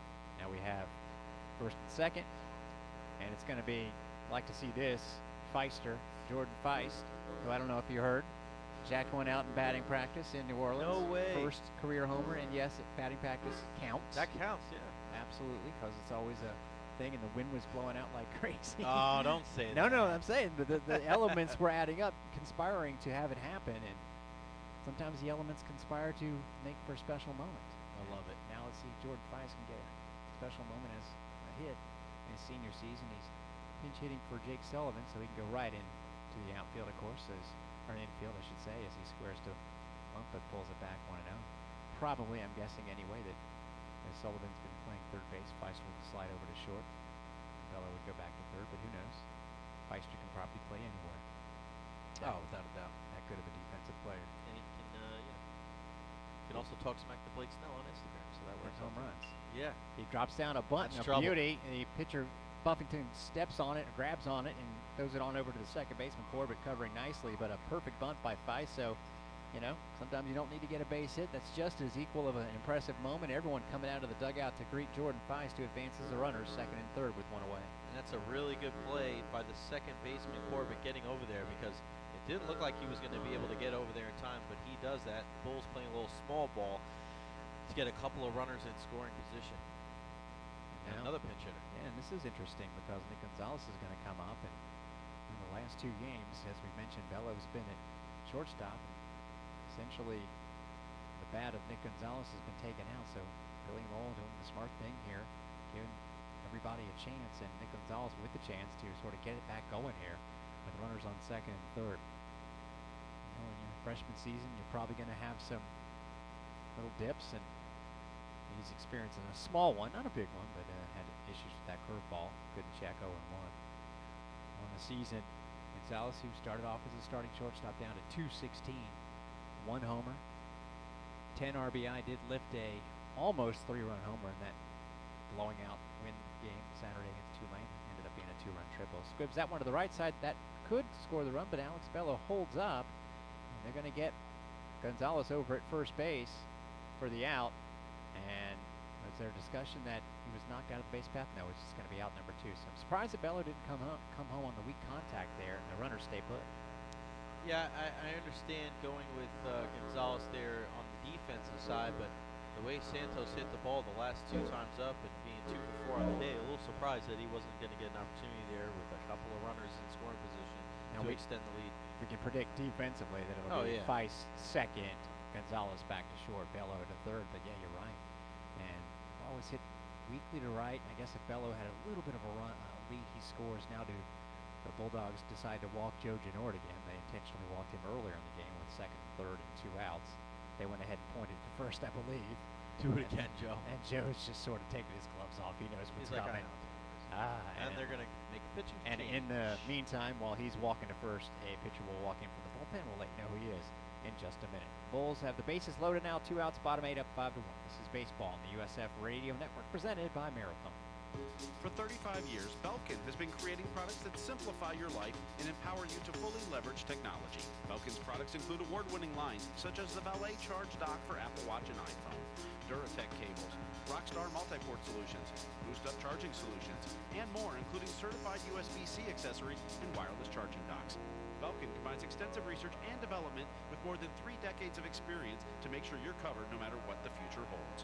Belkin is a proud partner of USF Athletics. Manly Man. Amalie Motor Oil tips its hat to the Manly Man. Manly Man. You one-time wrestled a bear for $50. Manly Man. You always order the lumberjack breakfast. Manly Man, man, man. And you know that Nothing protects your engine better than Amalie Elixir Full Synthetic Motor Oil. Family owned and Tampa Bay grown. AMALIE, better than it has to be. Amalie. Amalie Motor Oil, proud sponsor of USF Athletics. USF Baseball on the USF Radio Network, presented by Marathon.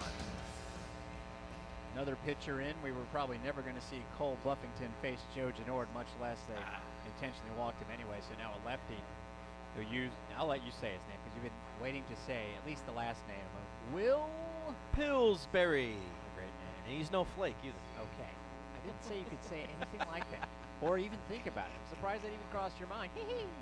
Sorry, Will Pillsbury comes at it from the left-hand side. He's appeared in 15 games, 1-1 with a 3.95 ERA, 13 2/3 innings, and he's got a pretty easy to figure out strikeout to walk ratio of 15-15.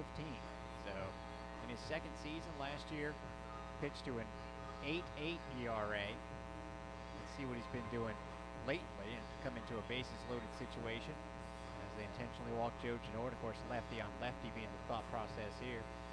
Last time out, came in against Mercer. And again, they lost 10-3, and, well, he faced 3 batters and walked 2 of them. Didn't record an out. Did have a 3-walk outing 2 games ago, so a guy that's been struggling with command. And Chris Chatfield will try and time up, you would expect anyway, for a guy that's been struggling with his command to try and just GMO with the fastball, and Chatfield would love to get that opportunity. So we've had a couple of pinch hitters in this inning. Jordan Feist for Jake Sullivan, and Gonzalez, who just grounded out to the right side of the infield for Jordan Santos, who had a 2-hit night, double in there. Sullivan, incidentally, a 1-hit night, but also in and around that home run. Hit by a pitch, walk, and a sacrifice punt. So a great all-around night for Jake Sullivan. Now Chris Chatfield with the bases loaded in a 5-1 game. Bello not held on third base, so he decides to go about 15 feet down the line, and that ball is outside. Yeah, this is an interesting kind of proposition here because the third baseman, O'Brien, is so far off the bag. If Bello wants to, yeah, you could he made him step off there to get in his head, but it doesn't matter because he can walk back, he can moonwalk back to third base. He would too. Halfway up the line this time, and Chatfield clears it foul 1-1. The only thing you'd want a right-handed batter up there so he would shield the catcher, because in essence what you could have is you could have the catcher go in front of the plate to catch the ball. But with that being said, the batter can then swing and you get a catcher's interference. But that thing happens so fast, man. It's just a perfect storm. See what happens here. Stays put. Chatfield turns on that one. That is going to clear the bases. A grand slam. So much for the lefty-lefty matchup. That was the fastball that you knew he wanted to deliver, and Chatfield instead is the one who delivers the put-away blow in this one. 9-1. Chris Chatfield, been telling you about how he's gotten it back together, and don't look at his batting average. That is a great moment. And, you know, Jay, this game's been put away, but I think that is going to be something that will carry over. Call the roofing company, because the Josephine Ramil Campo batting facility, the roof might have a hole in it. That ball was absolutely tattooed. Chris Chatfield, what an adjustment after 2 Ks to start the game, 3 extra base hits, including that 2 RBI double in the 5th, a double in the 7th, deep to left, and that absolute bomb of a grand slam. It's now 9-1 Bulls. Chris now second on the team with his 5th homer. And there is Julio Cortez, and he's going to flare a base hit to the right side of the outfield. Good job there. His 3rd time reaching base. 3rd in a row, as a matter of fact. And so the Bulls are pouring it on. 9-1 is the score. This is kind of the thing when you're looking for this USF team all year, is the adjustments and how guys get better from at-bat to at-bat. And that's been one of the struggles for this team this year. And you see it right here. The capability is there, and when they can put it all together, they can put across 9 runs like they have tonight. Well, Chatfield and Phillips, the 2 lefties, both with 3 hits tonight. Bulls all of a sudden have 13. And they have strung together a nice inning here with 3 more hits.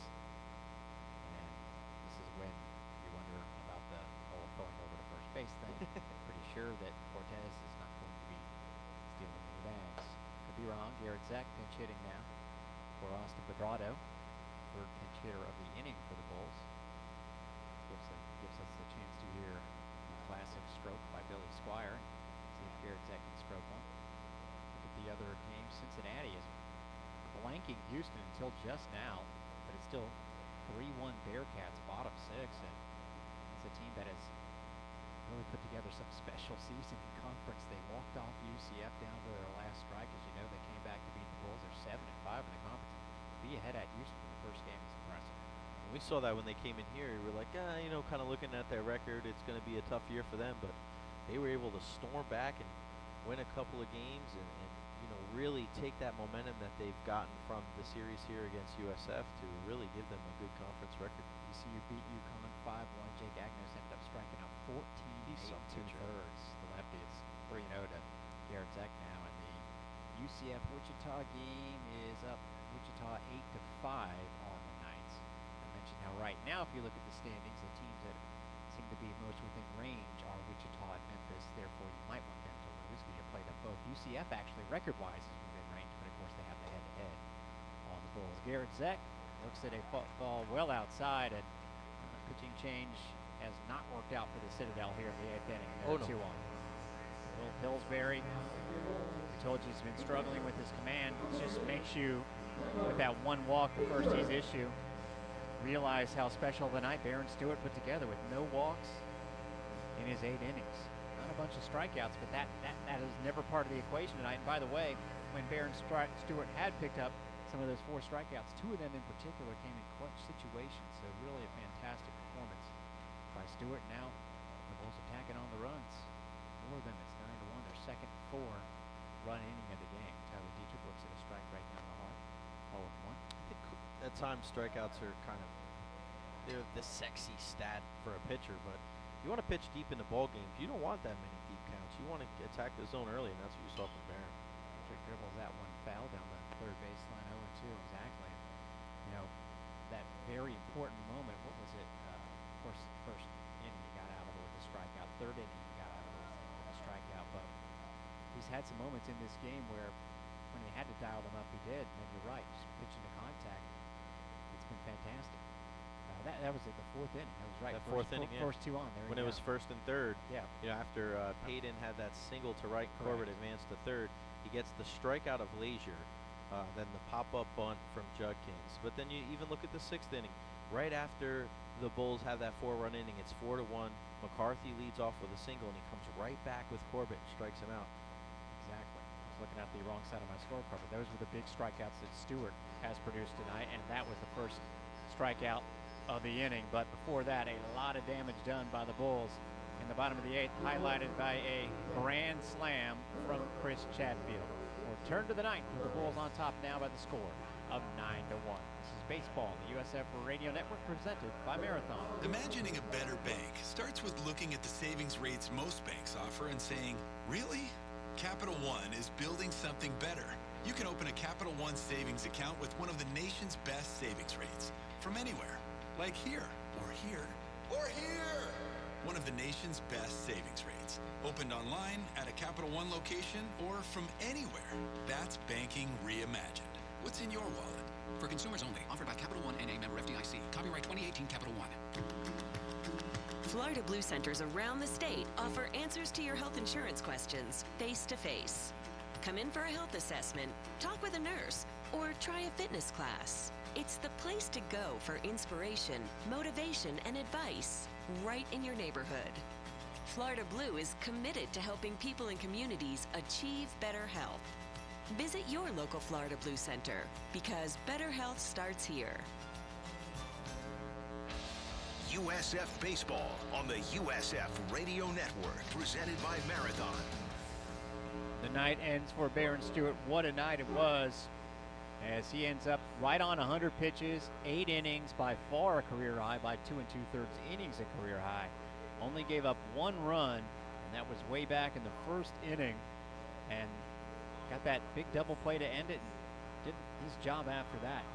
Shut down the next 2-3 innings, 1, 2, 3, and then kept it going all the way through to a fantastic night. Now, in the theme of strike, though, is you bring in Brandon Trepp for the 9th inning, because that's been the key for him, as he's really supplied a pleasant surprise out of the pen. The freshman from Gulf Breeze has appeared now in 8 games And I'll be honest, the first time he appeared in the game, we're thinking, well, this is just to save some arms. But he's been okay. 7 innings of work, and he's only walked 3, struck out 4, but strikeouts aren't his thing. He can bring the fastball in the low 90s, has to have a decent curveball, but nothing to do here but throw it off the heart of the plate. Yeah, without a doubt, it's, hey, come on in and pound the zone. And for a guy like Schrep, you're going to see more and more opportunities for him because of all the injuries to the USF pitching staff. And we were kind of wondering what the defensive alignment was going to be. And Zek out in right field. He'll take over for Pedrato out there. And you called it right, my friend. Bello to third, Gonzalez to short, Jordan Feist to second base. And the way they're aligned, you wouldn't be surprised to see them get a couple chances each maybe to field the ball. They're going to expect this one to be pulled to the right side of the infield by their big slugging Ben Payton, the first baseman, having a pretty good game tonight. And they have him set up to pull. Schrep low and outside with that pitch. Had the RBI in the first inning where essentially grounded it to first, but it scored the run because of an infield single and a stolen base before that. Well, that ball is hit well to right. Pedrato's going to go back on it, give it a look, and get to the wall and make the grab. I'm sorry, that Zek does a little spin, a little pirouette, a little drama there on the leadoff crashed ball by Payton, and there's one away. That ball was smoked by Payton, but Zek, one thing I've noticed about Zek this year is he gets such good jumps on the ball. He does not hesitate. Right. He doesn't have any kind of false step where he steps in the wrong direction. We've seen it actually a couple of times tonight from the Bulls competition, but man, Zek is a solid outfielder. I'll tell you what, you can see where it comes from. I saw him a lot during the off-season, just doing sprints. Oh, that's a good fastball by Schrep at 90. Bryce Leisure swings and misses. I'm sorry, that's not Leisure. They haven't changed him on the official scoring here. That's Will Bastian for his first at bat. He replaced Leisure at catcher, unless they changed jerseys on him, which is possible, I guess. Yeah, could be. But it still shows up as Leisure in the scorebook. But we're going to go with Bastian, and we'll apologize if we're wrong because the jersey number 4 is Will Bastian, and 0-2 is the count to him. Well, Leisure's a left-handed batter, so yeah, there you go. There you go. Thank you. Thanks for the assist there, bud. All good. And there's the curveball that Schrep tried to get him to swing and miss it, but Bastian chops it foul. And you think about that too with a doubleheader coming up. That's, you kind of figure out a way to, all right, what are you going to do with the pitching staff? You got to think about the catchers too. You're not going to want a guy to catch 18 innings in a day. But hey, if anybody can do it, it's Tyler Dietrich, right? And Bastian looks at that fastball low, 1-2. He has appeared in 20 games, just hitting 158, so it's not like he hasn't appeared, but you're right, they can't possibly expect for one catcher to go 27 straight innings. And a little bit of hot day at the beginning, but it's nice now, but I guess Saturday. Well, Saturday, especially after the rain comes through tomorrow, it's probably going to be muggy on Saturday. 1-2, and that's a fastball that Bastian swings and misses on. Nice job there, Schrep, throwing strikes, and there's 2 away. I'll tell you what, Schrep at 91 there, Derek. You want to talk about, yeah, he's getting an opportunity here. He hasn't, he's pitched in some games, as you alluded to before, but he keeps throwing the ball like this. He's going to be used in much more higher leverage situation as the year goes on. So this will be Widener Wilfong, a freshman from Hartsville, South Carolina. Great name. Awesome name. Pinch hitting for Judkins from the left-hand side. Widener Wilfong. W-E-I-D-N-E-R. What nationality is that? Strike on the outside corner. Look it up. It might be Norwegian.